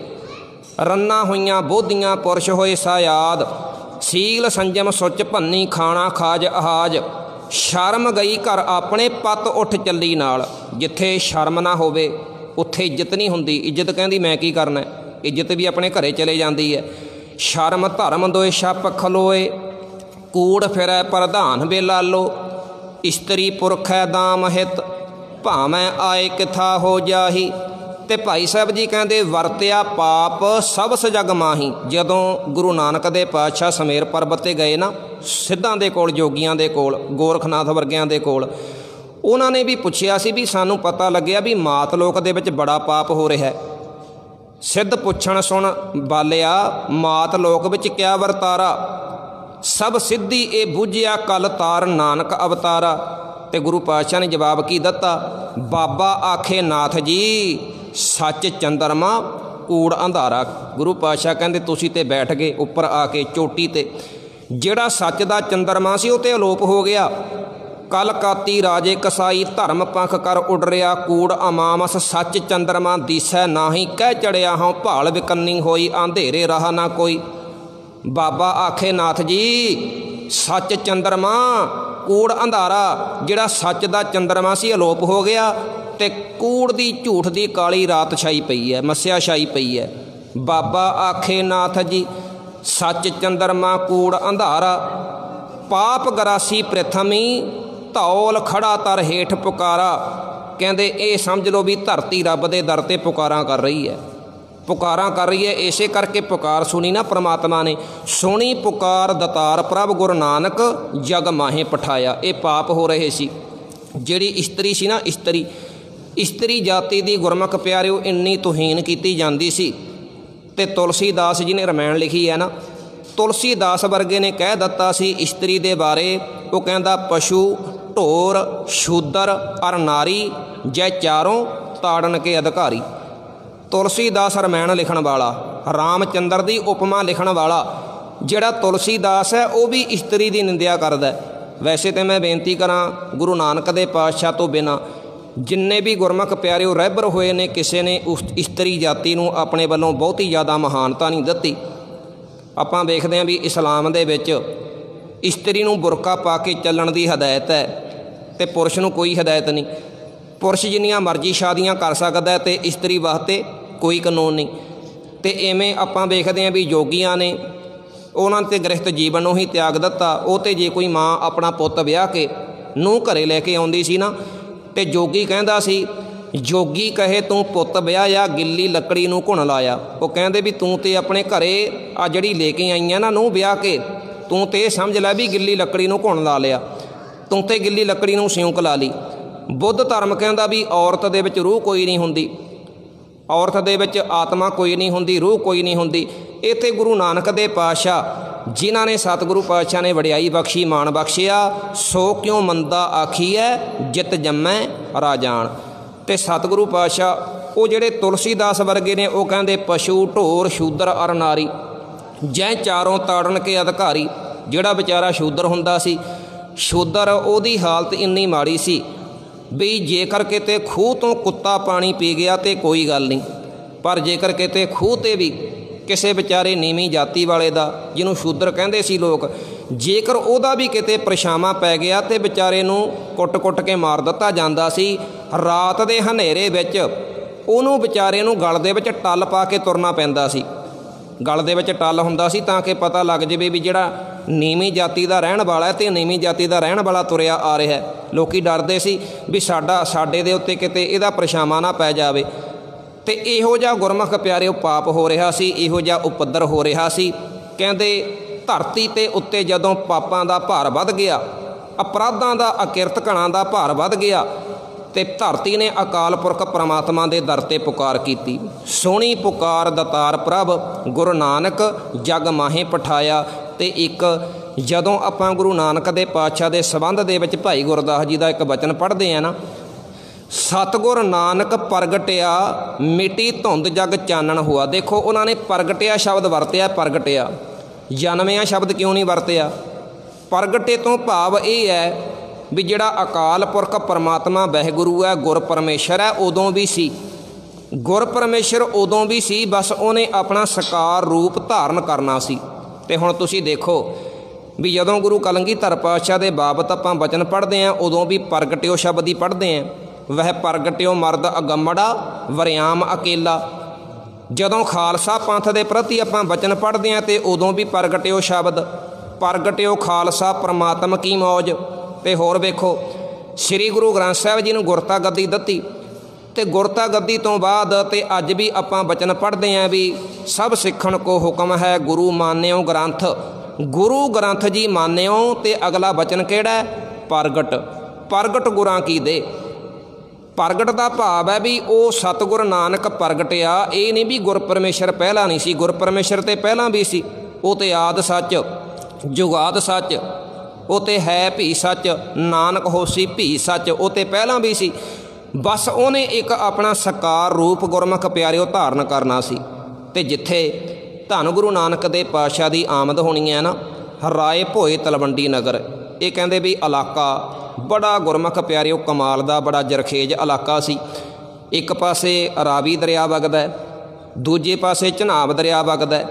ਕਹਿੰਦੇ ਗੁਰੂ ਨਾਨਕ ਦੇ ਪਾਤਸ਼ਾਹ ਦਾ ਨਗਰ ਐਡਾ ਸ਼ਾਨਦਾਰ ਸੀ, ਬੜੀ ਦੂਰ ਦਰਾਡੇ ਤੋਂ ਲੋਕ ਆ ਕੇ ਇਹਨੂੰ ਵੇਖਣ ਦੇ ਲਈ ਆਇਆ ਕਰਦੇ ਸੀ। ਚਾਰੇ ਵਰਨਾਂ ਦੇ ਲੋਕ ਇੱਥੇ ਰਹਿੰਦੇ ਨੇ। ਕਹਿੰਦੇ ਗੁਰੂ ਨਾਨਕ ਦੇ ਪਾਤਸ਼ਾਹ ਦੀ ਆਮਦ ਤੋਂ ਪਹਿਲਾਂ ਜਿਹੜੇ ਖੇਤਾਂ ਦੇ ਵਿੱਚ ਬਿਲਕੁਲ ਵੀ ਫਸਲ ਨਹੀਂ ਸੀ ਹੁੰਦੀ, ਕਹਿੰਦੇ ਭਰਵੀਂ ਫਸਲ ਹੋਈ। ਜਿਹੜੇ ਫਲ ਲੱਗੇ ਹੋਏ ਨੇ ਫਲਾਂ ਦੇ ਵਿੱਚ ਕਹਿੰਦੇ ਬੜਾ ਰਸ ਭਰ ਗਿਆ। ਗੁਰੂ ਨਾਨਕ ਦੇ ਪਾਤਸ਼ਾਹ ਦੀ ਆਮਦ ਦੇ ਸਮੇਂ ਜਿਹੜੇ ਕੰਜੂਸ ਲੋਕ ਸੀ ਤੇ ਕਹਿੰਦੇ ਜਿਹੜੇ ਲੋਕਾਂ ਦਾ ਵਿਚਾਰਿਆਂ ਦਾ ਕੰਗਾਲ ਲੋਕਾਂ ਦਾ ਕੁਝ ਵੀ ਨਹੀਂ ਸੀ ਬਣਦਾ ਤੇ ਕਹਿੰਦੇ ਉਹ ਵੀ ਗੁਰਮੁਖ ਪਿਆਰਿਓ ਧਨੀ ਹੋ ਗਏ। ਮੱਝਾਂ ਅਤੇ ਗਾਵਾਂ ਦਾ ਦੁੱਧ ਕਹਿੰਦੇ ਅੰਮ੍ਰਿਤ ਵਰਗਾ ਹੋ ਗਿਆ। ਚਾਰੇ ਪਾਸੇ ਤੋਂ ਕਹਿੰਦੇ ਬੜੀ ਰੁਮਕਦੀ ਹੋਈ ਜਦੋਂ ਹਵਾ ਆਉਂਦੀ ਹੈ ਨਾ, ਕਹਿੰਦੇ ਹਵਾ ਦੇ ਵਿੱਚੋਂ ਗੁਲਾਬ ਅਤੇ ਚੰਦਨ ਦੀ ਸੁਗੰਧੀ ਆਉਂਦੀ ਹੈ। ਗੁਰੂ ਨਾਨਕ ਦੇ ਪਾਤਸ਼ਾਹ ਦੀ ਆਮਦ ਤੋਂ ਪਹਿਲਾਂ ਬੜੀ ਵਰਖਾ ਹੋਈ, ਬੜੀ ਵਰਖਾ ਹੋਈ। ਬੱਦਲ ਭਰ ਭਰ ਕੇ ਪਾਣੀ ਲਿਆਉਂਦੇ ਨੇ, ਵਰਖਾ ਹੁੰਦੀ ਹੈ। ਇੰਝ ਸਮਝੋ ਵੀ ਰਾਏ ਭੋਏ ਤਲਵੰਡੀ ਨਗਰ ਦੀਆਂ ਗਲੀਆਂ ਦਾ ਕੂੜਾ ਕਰਕਟ ਜਿਵੇਂ ਬੱਦਲਾਂ ਦੇ ਪਾਣੀ ਨੇ ਹੂੰਝ ਕੇ ਸਾਫ਼ ਕਰਤਾ ਹੋਵੇ। ਜਿਵੇਂ ਕਿਸੇ ਰਾਜੇ ਮਹਾਰਾਜੇ ਨੇ ਆਉਣਾ ਹੁੰਦਾ ਹੈ ਨਾ, ਰਾਜੇ ਮਹਾਰਾਜੇ ਦੇ ਆਉਣ ਤੋਂ ਪਹਿਲਾਂ ਕਿਸੇ ਨਗਰ ਨੂੰ ਸਜਾਇਆ ਜਾਂਦਾ, ਸਵਾਰਿਆ ਜਾਂਦਾ। ਕਹਿੰਦੇ ਗੁਰੂ ਨਾਨਕ ਦੇ ਪਾਤਸ਼ਾਹ ਦੇ ਆਉਣ ਤੋਂ ਪਹਿਲਾਂ ਜਿਵੇਂ ਅਕਾਲ ਪੁਰਖ ਪ੍ਰਮਾਤਮਾ ਵਾਹਿਗੁਰੂ ਨੇ ਇਸ ਨਗਰ ਨੂੰ ਆਪ ਸਾਜ ਦਿੱਤਾ ਹੋਵੇ, ਆਪ ਸਵਾਰਿਆ ਹੋਵੇ। ਅਤੇ ਗੁਰਮੁਖ ਪਿਆਰਿਓ, ਇਸ ਨਗਰ ਦੇ ਵਿੱਚ ਚਾਰੇ ਵਰਨਾਂ ਦੇ ਲੋਕ ਰਹਿੰਦੇ ਨੇ। ਇਹਨਾਂ ਦੇ ਵਿੱਚ ਹੀ ਇੱਕ ਬੇਦੀਆਂ ਦਾ ਪਰਿਵਾਰ ਹੈ, ਬੇਦੀਆਂ ਦਾ ਪਰਿਵਾਰ, ਜਿਹੜੇ ਗੁਰੂ ਨਾਨਕ ਦੇ ਪਾਤਸ਼ਾਹ ਦੇ ਦਾਦਾ ਜੀ ਨੇ। ਉਹਨਾਂ ਦਾ ਨਾਮ ਹੈ ਗੁਰਮੁਖ ਪਿਆਰਿਓ ਸ਼ਿਵ ਨਾਰਾਇਣ ਬੇਦੀ ਜੀ। ਇਹ ਚੇਤਾ ਰੱਖਿਓ, ਗੁਰੂ ਨਾਨਕ ਦੇ ਪਾਤਸ਼ਾਹ ਦੇ ਇਹ ਪਰਿਵਾਰਕ ਮੈਂਬਰ ਨੇ। ਪੜਦਾਦਾ ਜੀ ਬਾਬਾ ਸ਼ਿਵ ਨਾਰਾਇਣ ਬੇਦੀ ਜੀ, ਜਿਹੜੇ ਗੁਰੂ ਨਾਨਕ ਦੇ ਪਾਤਸ਼ਾਹ ਦੇ ਦਾਦਾ ਜੀ ਨੇ, ਉਹਨਾਂ ਦਾ ਨਾਮ ਹੈ ਗੁਰਮੁਖ ਪਿਆਰਿਓ ਬਾਬਾ ਸ਼ਿਵ ਰਾਮ ਜੀ। ਇੱਕ ਇਹ ਵੀ ਬੇਨਤੀ ਕਰਾਂ, ਗੁਰੂ ਨਾਨਕ ਦੇ ਪਾਤਸ਼ਾਹ ਦੀ ਇੱਕ ਮਾਸੀ ਜੀ ਵੀ ਸਨ, ਮਾਤਾ ਤ੍ਰਿਪਤਾ ਜੀ ਦੇ ਭੈਣ, ਉਹਨਾਂ ਦਾ ਨਾਮ ਸੀ ਮਾਸੀ ਲੱਖੋ ਜੀ। ਅਤੇ ਸਤਿਗੁਰੂ ਪਾਤਸ਼ਾਹ ਦੇ ਇੱਕ ਮਾਸੀ ਦੇ ਲੜਕੇ ਵੀ ਸਨ, ਉਹਨਾਂ ਦਾ ਨਾਮ ਸੀ ਬਾਬਾ ਰਾਮ ਥੰਮਣ ਜੀ। ਕਹਿੰਦੇ ਇੱਕ ਵਾਰ ਮਾਸੀ ਲੱਖੋ ਮਾਤਾ ਤ੍ਰਿਪਤਾ ਆਪਣੇ ਭੈਣ ਨੂੰ ਮਿਲਣ ਆਏ ਅਤੇ ਮਾਤਾ ਤ੍ਰਿਪਤਾ ਜੀ ਦੇ ਨਾਲ ਬੈਠਿਆਂ ਕਹਿਣ ਲੱਗੇ, ਭੈਣ ਤੇਰਾ ਪੁੱਤਰ ਤੇ ਸਾਧੂ ਫਕੀਰਾਂ ਦੇ ਸੁਭਾਅ ਵਾਲਾ ਹੈ। ਅਤੇ ਰਾਮ ਥੰਮਣ ਖੇਲਦਾ ਪਿਆ ਸੀ। ਗੁਰੂ ਨਾਨਕ ਦੇ ਪਾਤਸ਼ਾਹ ਕਹਿਣ ਲੱਗੇ, ਮਾਸੀ ਜੀ ਤੇਰਾ ਪੁੱਤਰ ਮੇਰੇ ਨਾਲੋਂ ਵੀ ਜ਼ਿਆਦਾ ਸਾਧੂ ਸੰਤਾਂ ਪੁਰਖਾਂ ਵਾਲੇ ਸੁਭਾਅ ਵਾਲਾ ਹੋਵੇਗਾ। ਕਹਿੰਦੇ ਰਾਮ ਥੰਮਣ ਅਗਾਂਹ ਜਾ ਕੇ ਇੱਕ ਬੜਾ ਮਸਤ ਗੁਰਮੁਖ ਪਿਆਰਿਓ ਮਹੰਤ ਮਹਾਂਪੁਰਸ਼ ਫਕੀਰ ਬਣਦਾ। ਇਹਨਾਂ ਦੇ ਜਿਹੜੇ ਮਾਸੀ ਜੀ ਸਨ, ਮਾਸੀ ਲੱਖੋ ਜੀ, ਮਾਸੀ ਦੇ ਪੁੱਤਰ ਦਾ ਨਾਮ ਸੀ ਗੁਰੂ ਨਾਨਕ ਦੇ ਪਾਤਸ਼ਾਹ ਦੇ ਰਾਮ ਥੰਮਣ ਜੀ। ਸੋ ਜਿਹੜੇ ਦਾਦਾ ਜੀ ਸਨ, ਉਹਨਾਂ ਦਾ ਨਾਮ ਸੀ ਬਾਬਾ ਸ਼ਿਵ ਰਾਮ ਜੀ। ਬਾਬਾ ਸ਼ਿਵ ਰਾਮ ਜੀ, ਦੇਖੋ ਜਿੱਥੇ ਗੁਰੂ ਨਾਨਕ ਦੇ ਪਾਤਸ਼ਾਹ ਦੀ ਆਮਦ ਹੋਣੀ ਹੈ ਨਾ, ਇਹ ਨਾ ਸੋਚੋ ਪਤਾ ਨਹੀਂ ਕਿੰਨੇ ਜਨਮਾਂ ਜਨਮਾਂਤਰਾਂ ਦੀ ਉਹਨਾਂ ਲੋਕਾਂ ਦੀ ਭਗਤੀ ਹੋਵੇਗੀ। ਮਾਤਾ ਤ੍ਰਿਪਤਾ ਜੀ ਦੀ ਕਿੰਨੇ ਜਨਮਾਂ ਜਨਮਾਂਤਰਾਂ ਦੀ ਤਪੱਸਿਆ ਹੋਵੇਗੀ। ਮਹਿਤਾ ਕਲਿਆਣ ਦਾਸ ਜੀ ਨੇ ਕਿੰਨੇ ਜਨਮਾਂ ਦੀ ਕਮਾਈ ਹੋਵੇਗੀ, ਜਿੱਥੇ ਆਪ ਨਿਰੰਕਾਰ ਨੇ ਗੁਰਮੁਖ ਪਿਆਰਿਓ ਪ੍ਰਗਟ ਹੋਣਾ। ਬਾਬਾ ਸ਼ਿਵ ਰਾਮ ਜੀ ਪਹਿਲਾਂ ਸ਼ਿਕਾਰ ਖੇਡਦੇ ਸੀ, ਸ਼ਿਕਾਰ ਖੇਡਣਾ ਹੌਲੀ ਹੌਲੀ ਛੱਡ ਦਿੱਤਾ, ਤਾਮਸੀ ਬਿਰਤੀ ਛੱਡ ਦਿੱਤੀ ਅਤੇ ਆਪਣੇ ਵੱਲੋਂ ਅਕਾਲ ਪੁਰਖ ਪ੍ਰਮਾਤਮਾ ਦੀ ਭਗਤੀ ਵਿੱਚ ਲੀਨ ਹੋ ਗਏ। ਇਹਨਾਂ ਦੀ ਜਿਹੜੀ ਸ਼ਾਦੀ ਹੁੰਦੀ ਹੈ ਬਨਾਰਸੀ ਦੇਵੀ ਦੇ ਨਾਲ। ਗੁਰੂ ਨਾਨਕ ਦੇ ਪਾਤਸ਼ਾਹ ਦੀ ਦਾਦੀ ਦਾ ਨਾਮ ਹੈ ਮਾਤਾ ਬਨਾਰਸੀ ਦੇਵੀ। ਬਨਾਰਸੀ ਦੇਵੀ ਦੀ ਕੁੱਖੋਂ ਦੋ ਪੁੱਤਰਾਂ ਦਾ ਜਨਮ ਹੁੰਦਾ, ਇੱਕ ਪਿਤਾ ਕਾਲੂ ਜੀ, ਇੱਕ ਭਾਈ ਲਾਲੂ ਜੀ। ਜਿਹੜੇ ਗੁਰੂ ਨਾਨਕ ਦੇ ਪਾਤਸ਼ਾਹ ਦੇ ਸਤਿਕਾਰਯੋਗ ਪਿਤਾ ਨੇ, ਉਹਨਾਂ ਨੂੰ ਮਹਿਤਾ ਕਲਿਆਣ ਦਾਸ ਜੀ ਕਿਹਾ ਜਾਂਦਾ। ਅਤੇ ਇਸੇ ਹੀ ਨਗਰ ਦਾ ਜਿਹੜਾ ਮਾਲਕ ਹੈ ਨਾ, ਉਹਦਾ ਨਾਮ ਹੈ ਰਾਏ ਬੁਲਾਰ। ਰਾਏ ਬੁਲਾਰ ਦੀ ਇੱਥੇ ਬੜੀ ਜ਼ਮੀਨ ਹੈ। ਰਾਏ ਬੁਲਾਰ ਨੇ ਆਪਣੇ ਜ਼ਮੀਨ 'ਤੇ ਮਹਿਤਾ ਕਲਿਆਣ ਦਾਸ ਜੀ ਨੂੰ ਪਟਵਾਰੀ ਲਾਇਆ ਹੋਇਆ, ਪਟਵਾਰੀ। ਅਤੇ ਰਾਏ ਬੁਲਾਰ ਜੀ ਦੇ ਨਾਲ ਮਹਿਤਾ ਕਲਿਆਣ ਦਾਸ ਪਟਵਾਰੀ ਜੀ ਦਾ ਪਿਆਰ ਇਵੇਂ ਸੀ ਜਿਵੇਂ ਇੱਕੋ ਮਾਂ ਤੋਂ ਕੁੱਖ ਤੋਂ ਜਨਮੇ ਹੋਏ ਦੋ ਭਰਾ ਹੋਣ, ਭਰਾਵਾਂ ਵਾਲਾ ਪਿਆਰ ਸੀ ਰਾਏ ਬੁਲਾਰ ਜੀ ਦੇ ਨਾਲ ਗੁਰੂ ਨਾਨਕ ਦੇ ਪਾਤਸ਼ਾਹ ਜੀ ਦੇ ਪਿਤਾ ਦਾ। ਹੁਣ ਬਾਬਾ ਸ਼ਿਵ ਰਾਮ ਜੀ ਦੀ ਸ਼ਾਦੀ ਹੋਈ ਮਾਤਾ ਬਨਾਰਸੀ ਦੇਵੀ ਜੀ ਦੇ ਨਾਲ। ਮਾਤਾ ਬਨਾਰਸੀ ਦੇਵੀ ਜੀ ਦੀ ਕੁੱਖੋਂ ਮਹਿਤਾ ਕਲਿਆਣ ਦਾਸ ਪਟਵਾਰੀ ਜੀ ਦਾ ਜਨਮ ਹੁੰਦਾ। ਫਿਰ ਮਹਿਤਾ ਕਲਿਆਣ ਦਾਸ ਪਟਵਾਰੀ ਜੀ ਵਿਆਹੁਣ ਦੇ ਯੋਗ ਹੋਏ। ਇਹਨਾਂ ਦੀ ਸ਼ਾਦੀ ਹੁੰਦੀ ਹੈ ਪਾਕਿਸਤਾਨ ਵਿੱਚ ਇੱਕ ਨਗਰ ਹੈ ਚਹਿਲ, ਗੁਰੂ ਨਾਨਕ ਦੇ ਪਾਤਸ਼ਾਹ ਦਾ ਨਾਨਕਾ ਨਗਰ ਹੈ ਚਹਿਲ। ਚਹਿਲ ਦੇ ਮਾਤਾ ਤ੍ਰਿਪਤਾ ਜੀ ਦੇ ਨਾਲ, ਮਾਤਾ ਤ੍ਰਿਪਤਾ ਜੀ ਦੇ ਨਾਲ ਮਹਿਤਾ ਕਲਿਆਣ ਦਾਸ ਜੀ ਦੀ ਸ਼ਾਦੀ ਹੁੰਦੀ ਹੈ। ਅਤੇ ਮਾਤਾ ਤ੍ਰਿਪਤਾ ਜੀ ਬੜੀ ਗੁਰਮੁਖ ਪਿਆਰਿਓ ਧੀਰਜ ਵਾਲੇ ਨੇ, ਬੜੀ ਬੰਦਗੀ ਵਾਲੇ ਨੇ, ਬੜੇ ਸਰਬ ਗੁਣਾਂ ਦੇ ਵਿੱਚ ਸੰਪੰਨ ਨੇ। ਸਮਾਂ ਬਤੀਤ ਹੁੰਦਾ ਗਿਆ। ਸਭ ਤੋਂ ਪਹਿਲਾਂ ਇਹਨਾਂ ਦੇ ਘਰ ਦੇ ਵਿੱਚ ਇੱਕ ਧੀ ਦਾ ਜਨਮ ਹੁੰਦਾ। ਉਦੋਂ ਮਾਤਾ ਜੀ ਆਪਣੇ ਨਾਨਕੇ ਸਨ। ਨਾਨਕੇ ਨਗਰ ਦੇ ਵਿੱਚ ਧੀ ਦਾ ਜਨਮ ਹੋਣ ਕਰਕੇ ਉਹਨਾਂ ਦਾ ਨਾਮ ਵੀ ਗੁਰਮੁਖ ਪਿਆਰਿਓ ਨਾਨਕੀ ਰੱਖਿਆ ਗਿਆ, ਜਿਹਨੂੰ ਆਪਾਂ ਬੇਬੇ ਨਾਨਕੀ ਵੀ ਕਹਿੰਦੇ ਹਾਂ, ਭੈਣ ਨਾਨਕੀ ਵੀ ਕਹਿੰਦੇ ਹਾਂ। ਭੈਣ ਨਾਨਕੀ ਵੀ ਕਹਿੰਦੇ ਵੀ ਇੰਝ ਸਮਝੋ ਜਿਵੇਂ ਖਿਮਗਿਰ ਦੇ ਘਰ ਦੇ ਵਿੱਚ ਪਾਰਵਤੀ ਦਾ ਜਨਮ ਹੋਇਆ ਹੋਵੇ। ਬੇਬੇ ਨਾਨਕੀ ਵੀ ਬੜੇ ਧੀਰਜ ਵਾਲੇ ਨੇ, ਬੜੇ ਭਗਤੀ ਭਾਵ ਵਾਲੇ ਨੇ, ਬੜੇ ਸਰਬ ਗੁਣਾਂ ਦੇ ਵਿੱਚ ਸੰਪੰਨ ਨੇ। ਅਕਾਲ ਪੁਰਖ ਪ੍ਰਮਾਤਮਾ ਦਾ ਹਰ ਸਮੇਂ ਨਾਮ ਲੈਣ ਵਾਲੇ ਨੇ। ਸਮਾਂ ਬਤੀਤ ਹੁੰਦਾ ਗਿਆ। ਪੌਣੇ ਕੁ 4 ਸਾਲਾਂ ਦੇ ਹੋ ਗਏ ਭੈਣ ਨਾਨਕੀ ਜੀ। ਕਹਿੰਦੇ ਉਹ ਸਮੇਂ ਮਹਿਤਾ ਕਲਿਆਣ ਦਾਸ ਪਟਵਾਰੀ ਜੀ ਨੇ ਅਰਦਾਸ ਕੀਤੀ, ਵਾਹਿਗੁਰੂ ਪ੍ਰਮਾਤਮਾ ਇੱਕ ਧੀ ਦੀ ਦਾਤ ਤੁਸੀਂ ਬਖਸ਼ ਦਿੱਤੀ, ਕਿਰਪਾ ਕਰਿਓ ਹੁਣ ਮੈਨੂੰ ਇੱਕ ਪੁੱਤਰ ਦੀ ਦਾਤ ਚਾਹੀਦੀ ਹੈ। ਜੇਕਰ ਕਿਤੇ ਪੁੱਤਰ ਦੀ ਦਾਤ ਬਖਸ਼ੋ ਤੁਹਾਡਾ ਕੋਟਾਨ ਕੋਟ ਸ਼ੁਕਰ ਹੋਵੇ।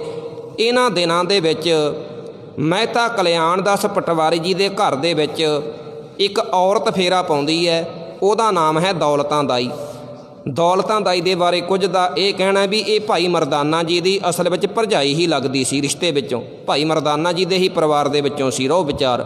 ਦੌਲਤਾਂ ਦਾਈ ਇੱਕ ਦਿਨ ਕਹਿਣ ਲੱਗੀ, ਮਹਿਤਾ ਕਲਿਆਣ ਦਾਸ ਪਟਵਾਰੀ ਜੀ ਜੇਕਰ ਇਸ ਵਾਰ ਵਾਹਿਗੁਰੂ ਨੇ ਤੁਹਾਨੂੰ ਪੁੱਤਰ ਦੀ ਦਾਤ ਦਿੱਤੀ ਤੇ ਮੇਰੇ ਨਿਮਾਣੀ ਤੇ ਮੇਰੀ ਗਰੀਬਣੀ ਵੱਲ ਵੇਖਿਓ। ਜੇਕਰ ਪੁੱਤਰ ਦੀ ਦਾਤ ਮਿਲੀ ਤੇ ਖੁਸ਼ੀ ਦੇ ਵਿੱਚ 4 ਮਣ ਦਾਣੇ ਮੈਨੂੰ ਵੱਧ ਦੇ ਦਿਓ, ਮੈਨੂੰ ਚੰਗਾ ਬਿਸਤਰਾ ਦੇ ਦਿਓ, ਮੈਨੂੰ 4 ਪੈਸੇ ਦੇ ਦਿਓ, ਮੇਰੇ ਗਰੀਬਣੀ ਦੇ 4 ਦਿਨ ਚੰਗੇ ਵਧੀਆ ਲੰਘ ਜਾਣਗੇ। ਪਟਵਾਰੀ ਜੀ ਕਹਿਣ ਲੱਗੇ, ਦੌਲਤਾਂ ਜੇਕਰ ਵਾਹਿਗੁਰੂ ਪ੍ਰਮਾਤਮਾ ਨੇ ਪੁੱਤਰ ਦੀ ਦਾਤ ਬਖਸ਼ੀ ਤੂੰ ਜੋ ਵੀ ਕੁਝ ਮੰਗੇਂਗੀ ਤੈਨੂੰ ਦਵਾਂਗਾ। ਤੂੰ ਭਾਵੇਂ ਜਿੰਨੇ ਮਰਜ਼ੀ ਦਾਣੇ ਲੈ ਜਾਵੀਂ, ਜਿੰਨੇ ਮਰਜ਼ੀ ਕੱਪੜੇ ਲੈ ਜਾਵੀਂ, ਜਿੰਨੇ ਮਰਜ਼ੀ ਪੈਸੇ ਲੈ ਜਾਵੀਂ, ਕਿਸੇ ਤਰ੍ਹਾਂ ਦੀ ਤੋਟ ਨਹੀਂ ਰਹਿਣ ਦੇਵਾਂਗਾ।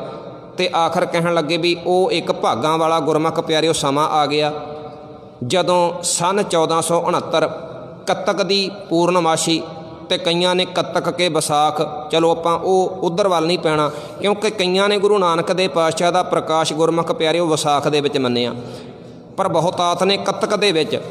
ਕੱਤਕ ਦੀ ਪੂਰਨਮਾਸੀ ਹੈ ਤੇ ਅੰਮ੍ਰਿਤ ਵੇਲਾ ਹੈ, ਚੰਦਰਮਾ ਟਹਿਕ ਰਿਹਾ ਹੈ, ਤਾਰੇ ਟਿਮਟਮਾ ਰਹੇ ਨੇ, ਜਿਵੇਂ ਕਹਿ ਰਹੇ ਹੁਣ ਕਿ ਬੱਦਲੋ ਤੁਸੀਂ ਬਰਸਾਤ ਕਰ ਦਿੱਤੀ, ਹੁਣ ਪਾਸੇ ਹਟ ਜਾਵੋ ਕਿਉਂਕਿ ਜਗਤ ਦੇ ਮਾਲਕ ਨੇ ਪ੍ਰਗਟ ਹੋਣਾ ਹੈ। ਜਗਤ ਦੇ ਮਾਲਕ ਦੇ ਸਾਨੂੰ ਬਸ ਹੁਣ ਅੱਜ ਦੀਦਾਰ ਕਰ ਲੈਣ ਦਿਓ। ਅੰਮ੍ਰਿਤ ਵੇਲਾ ਤੇ ਗੁਰਮੁਖ ਪਿਆਰਿਓ ਰਾਏ ਬੁਲਾਰ ਜੀ ਬਾਹਰ ਬੈਠੇ ਨੇ, ਮਹਿਤਾ ਕਲਿਆਣ ਦਾਸ ਪਟਵਾਰੀ ਜੀ ਬਾਹਰ ਬੈਠੇ ਨੇ, ਬੇਬੇ ਨਾਨਕੀ ਜੀ ਨੂੰ ਗੋਦ ਵਿੱਚ ਲਿਆ ਹੋਇਆ। ਰਾਏ ਬੁਲਾਰ ਜੀ ਵੀ ਅਰਦਾਸਾਂ ਕਰਦੇ ਨੇ ਕਿ ਅੱਜ ਮੇਰੇ ਮਾਂ ਜਾਏ ਵੀਰ ਨੂੰ ਵਾਹਿਗੁਰੂ ਪ੍ਰਮਾਤਮਾ ਨੇ ਪਤਾ ਨਹੀਂ ਕਿਹੜੀ ਦਾਤ ਬਖਸ਼ਿਸ਼ ਕਰਨੀ ਹੈ। ਗੁਰਮੁਖ ਪਿਆਰਿਓ ਆਖਰ ਉਹ ਸਮਾਂ ਆਇਆ, ਸੁਣੀ ਪੁਕਾਰ ਦਤਾਰ ਪ੍ਰਭ ਗੁਰੂ ਨਾਨਕ ਜਗ ਮਾਹੇ ਪਠਾਇਆ। ਜਦੋਂ ਗੁਰੂ ਨਾਨਕ ਦੇ ਪਾਤਸ਼ਾਹ ਦਾ ਪ੍ਰਕਾਸ਼ ਹੁੰਦਾ ਤੇ ਕਹਿੰਦੇ 8 ਸ਼ਮਿਆਨਿਆਂ ਵਾਲੇ ਦੀਵੇ ਦਾ ਪ੍ਰਕਾਸ਼ ਵੀ ਮੱਧਮ ਪੈ ਗਿਆ। 8 ਸ਼ਮਿਆਨਿਆਂ ਵਾਲਾ ਦੀਵਾ ਜਗਦਾ ਸੀ, 8 ਸ਼ਮਿਆਨਿਆਂ ਵਾਲੇ ਦੀਵੇ ਦਾ ਪ੍ਰਕਾਸ਼ ਲੋ ਵੀ ਮੱਧਮ ਪੈ ਜਾਂਦੀ ਹੈ ਕਿਉਂਕਿ ਜਿੱਥੇ ਗੁਰੂ ਦਾ ਪ੍ਰਕਾਸ਼ ਹੋ ਜਾਵੇ ਨਾ ਉੱਥੇ ਦੀਵਿਆਂ ਦੀ ਗੱਲ ਤੇ ਛੱਡੋ, ਜੇਕਰ ਕਰੋੜਾਂ ਸੂਰਜਾਂ ਦਾ ਪ੍ਰਕਾਸ਼ ਵੀ ਹੋਵੇ ਕਰੋੜਾਂ ਸੂਰਜਾਂ ਦਾ ਪ੍ਰਕਾਸ਼ ਵੀ ਮੱਧਮ ਪੈ ਜਾਂਦਾ। ਦੌਲਤਾਂ ਦਾਈ ਨੇ ਦੱਸਿਆ ਸੀ ਹਰਦਿਆਲ ਪੰਡਤ ਨੂੰ। ਦੌਲਤਾਂ ਕਹਿਣ ਲੱਗੀ ਵੀ ਜਦੋਂ ਇਹ ਬਾਲਕ ਦਾ ਪ੍ਰਕਾਸ਼ ਹੋਇਆ ਨਾ, ਜਦੋਂ ਇਹ ਬਾਲਕ ਦਾ ਮੇਰੇ ਹੱਥਾਂ ਵਿੱਚ ਜਨਮ ਹੋਇਆ ਤੇ ਕਹਿੰਦੀ ਤੂੰ ਹੀ ਨਿਰੰਕਾਰ ਦੀ ਧੁਨ ਮੇਰੇ ਕੰਨਾਂ ਵਿੱਚ ਪਈ। ਗੁਰੂ ਪਾਤਸ਼ਾਹ ਨੇ ਪ੍ਰਕਾਸ਼ ਹੋਣ ਦੇ ਸਾਰ ਹੀ ਧੰਨ ਨਿਰੰਕਾਰ ਤੂੰ ਹੀ ਨਿਰੰਕਾਰ, ਉਹ ਕਹਿੰਦੀ ਇਹ ਆਵਾਜ਼ ਮੇਰੇ ਕੰਨਾਂ ਵਿੱਚ ਗੂੰਜੀ ਤੇ ਮੈਨੂੰ ਇੰਜ ਮਹਿਸੂਸ ਹੋਇਆ ਵੀ ਜਿਵੇਂ ਚਾਰੇ ਪਾਸੇ ਤੋਂ ਚੰਦਨ ਦੀ ਮਹਿਕ ਆਉਂਦੀ ਹੋਵੇ, ਗੁਲਾਬ ਦੀ ਸੁਗੰਧੀ ਆਉਂਦੀ ਹੋਵੇ। ਕਹਿੰਦੀ ਇਹ ਪਹਿਲਾ ਬਾਲਕ ਹੈ। ਜਿੰਨੇ ਬਾਲਕਾਂ ਦਾ ਮੇਰੇ ਹੱਥਾਂ ਵਿੱਚ ਜਨਮ ਹੋਇਆ ਸਾਰੇ ਰੋਂਦੇ ਹੋਏ ਆਏ। ਰੋਂਦਾ ਪਤਾ ਕਿਉਂ ਆ ਬਾਲਕ? ਕਿਉਂਕਿ ਮਾਤਾ ਦੇ ਉਦਰ ਵਿੱਚ ਪ੍ਰਮਾਤਮਾ ਨਾਲ ਲਿਵ ਲੱਗੀ ਹੁੰਦੀ ਹੈ। ਜਦੋਂ ਬਾਲਕ ਦਾ ਜਨਮ ਹੁੰਦਾ ਤੇ ਲਿਵ ਟੁੱਟਦੀ ਹੈ ਤੇ ਲਿਵ ਟੁੱਟਣ ਕਰਕੇ ਰੋਂਦਾ ਹੈ। ਗੁਰੂ ਨਾਨਕ ਦੇ ਪਾਤਸ਼ਾਹ ਕਿਉਂ ਨਹੀਂ ਰੋਏ? ਕਿਉਂਕਿ ਨਾ ਤੇ ਉਹਨਾਂ ਨੂੰ ਜੰਮਣ ਅਤੇ ਮਰਨ ਦੀ ਪੀੜ ਹੈ, ਨਾ ਹੀ ਉਹਨਾਂ ਦੀ ਗੁਰਮੁਖ ਪਿਆਰਿਓ ਲਿਵ ਟੁੱਟੀ ਹੈ। ਤੇ ਸਤਿਗੁਰੂ ਪਾਤਸ਼ਾਹ ਰੋਂਦੇ ਕਿਉਂ? ਗੁਰੂ ਪਾਤਸ਼ਾਹ ਤੇ ਰੋਂਦਿਆਂ ਹੋਇਆਂ ਨੂੰ ਹਸਾਉਣ ਵਾਸਤੇ ਆਏ ਨੇ। ਉਹ ਕਹਿੰਦੀ ਇਹ ਪਹਿਲਾ ਬਾਲਕ ਹੈ, ਪਹਿਲਾ ਬਾਲਕ ਹੈ ਜਿਹੜਾ ਮੇਰੇ ਹੱਥਾਂ ਵਿੱਚ ਜਦੋਂ ਜਨਮ ਲੈਂਦਾ ਤੇ ਮੁਸਕਰਾ ਰਿਹਾ ਤੇ ਤੂੰ ਹੀ ਨਿਰੰਕਾਰ ਧੰਨ ਨਿਰੰਕਾਰ ਦੀ ਜਿਹੜੀ ਧੁਨ ਹੈ ਉਹ ਵਾਰ-ਵਾਰ ਮੇਰੇ ਕੰਨਾਂ ਦੇ ਵਿੱਚ ਪਈ। ਤੇ ਹੁਣ ਮਹਿਤਾ ਕਲਿਆਣ ਦਾਸ ਪਟਵਾਰੀ ਨੂੰ ਕਿਹਾ ਸੀ ਨਾ ਵੀ ਜੇਕਰ ਇਸ ਵਾਰ ਪ੍ਰਮਾਤਮਾ ਨੇ ਪੁੱਤਰ ਬਖਸ਼ਿਆ ਤੇ 4 ਮਣ ਦਾਣੇ ਮੈਨੂੰ ਵੱਧ ਦੇ ਦਵੀਂ, ਪੈਸੇ ਦੇ ਦਵੀਂ, ਮੇਰੀ ਗਰੀਬਣੀ ਦੇ ਕੋਲ ਬਿਸਤਰਾ ਨਹੀਂ ਗਰਮ ਬਿਸਤਰਾ ਦੇ ਦਿਓ, ਮੇਰਾ ਸਿਆਲ ਦਾ ਸਮਾਂ ਵਧੀਆ ਲੰਘ ਜਾਵੇਗਾ। ਤੇ ਜਦੋਂ ਬਾਹਰ ਆਈ ਮਹਿਤਾ ਕਲਿਆਣ ਦਾਸ ਪਟਵਾਰੀ ਜੀ ਨੂੰ ਵਧਾਈਆਂ ਦਿੱਤੀਆਂ। ਮਹਿਤਾ ਕਲਿਆਣ ਦਾਸ ਪਟਵਾਰੀ ਜੀ ਕਹਿਣ ਲੱਗੇ ਦੌਲਤਾਂ ਤੂੰ ਕਹਿੰਦੀ ਸੀ ਬਿਸਤਰਾ ਚਾਹੀਦਾ, ਕੱਪੜੇ ਚਾਹੀਦੇ ਨੇ, ਦਾਣੇ ਚਾਹੀਦੇ ਨੇ, ਪੈਸੇ ਚਾਹੀਦੇ ਨੇ, ਆਹ ਵੇਖ ਮੈਂ ਸਾਰਾ ਕੁਝ ਪ੍ਰਬੰਧ ਕਰਕੇ ਬੈਠਾ, ਲਿਆ ਕਰ ਝੋਲੀ, ਤੇਰੀ ਝੋਲੀ ਦੇ ਵਿੱਚ ਆਹ ਸਮੱਗਰੀ ਪਾਵਾਂ, ਸਮਾਨ ਪਾਵਾਂ। ਕਹਿੰਦੇ ਉਹਦਾ ਗਲਾ ਰੁਕਿਆ ਹੋਇਆ ਸੀ, ਅੱਖਾਂ ਭਰੀਆਂ ਹੋਈਆਂ ਸੀ, ਉਹਨੇ ਹੱਥ ਕਰਕੇ ਸਾਰਾ ਸਮਾਨ ਪਾਸੇ ਕਰ ਦਿੱਤਾ। ਪਟਵਾਰੀ ਜੀ ਕਹਿਣ ਲੱਗੇ ਕਮਲੀਏ ਘੱਟ ਹੈ, जेकर घट है तो कोई नहीं, आ ते पवा, मैं तैनूं होर दे देंगा। दौलतां दाई ने एक गल कही, कहण लगी पटवारी जी, जदों मैं बाहरों अंदर गई सी उदों मैं भुखी सी, जदों मैं बाहरों अंदर गई सी उदों मैं मंगती सी, उदों मैं भखारन सी, पर तेरे पुत्र दे मैं दीदार इहो जे कीते, तेरे पुत्र दे दीदार करन दी देर सी भी मेरी अंदर दी मंगण दी बिरती ही खत्म होगी, मेरे अंदर दी मंगण दी भुख ही खत्म होगी। धन गुरु नानक दे पातशाह दा सब तो पहला जिहड़ा दीदार होया वो दौलतां दाई नूं होया।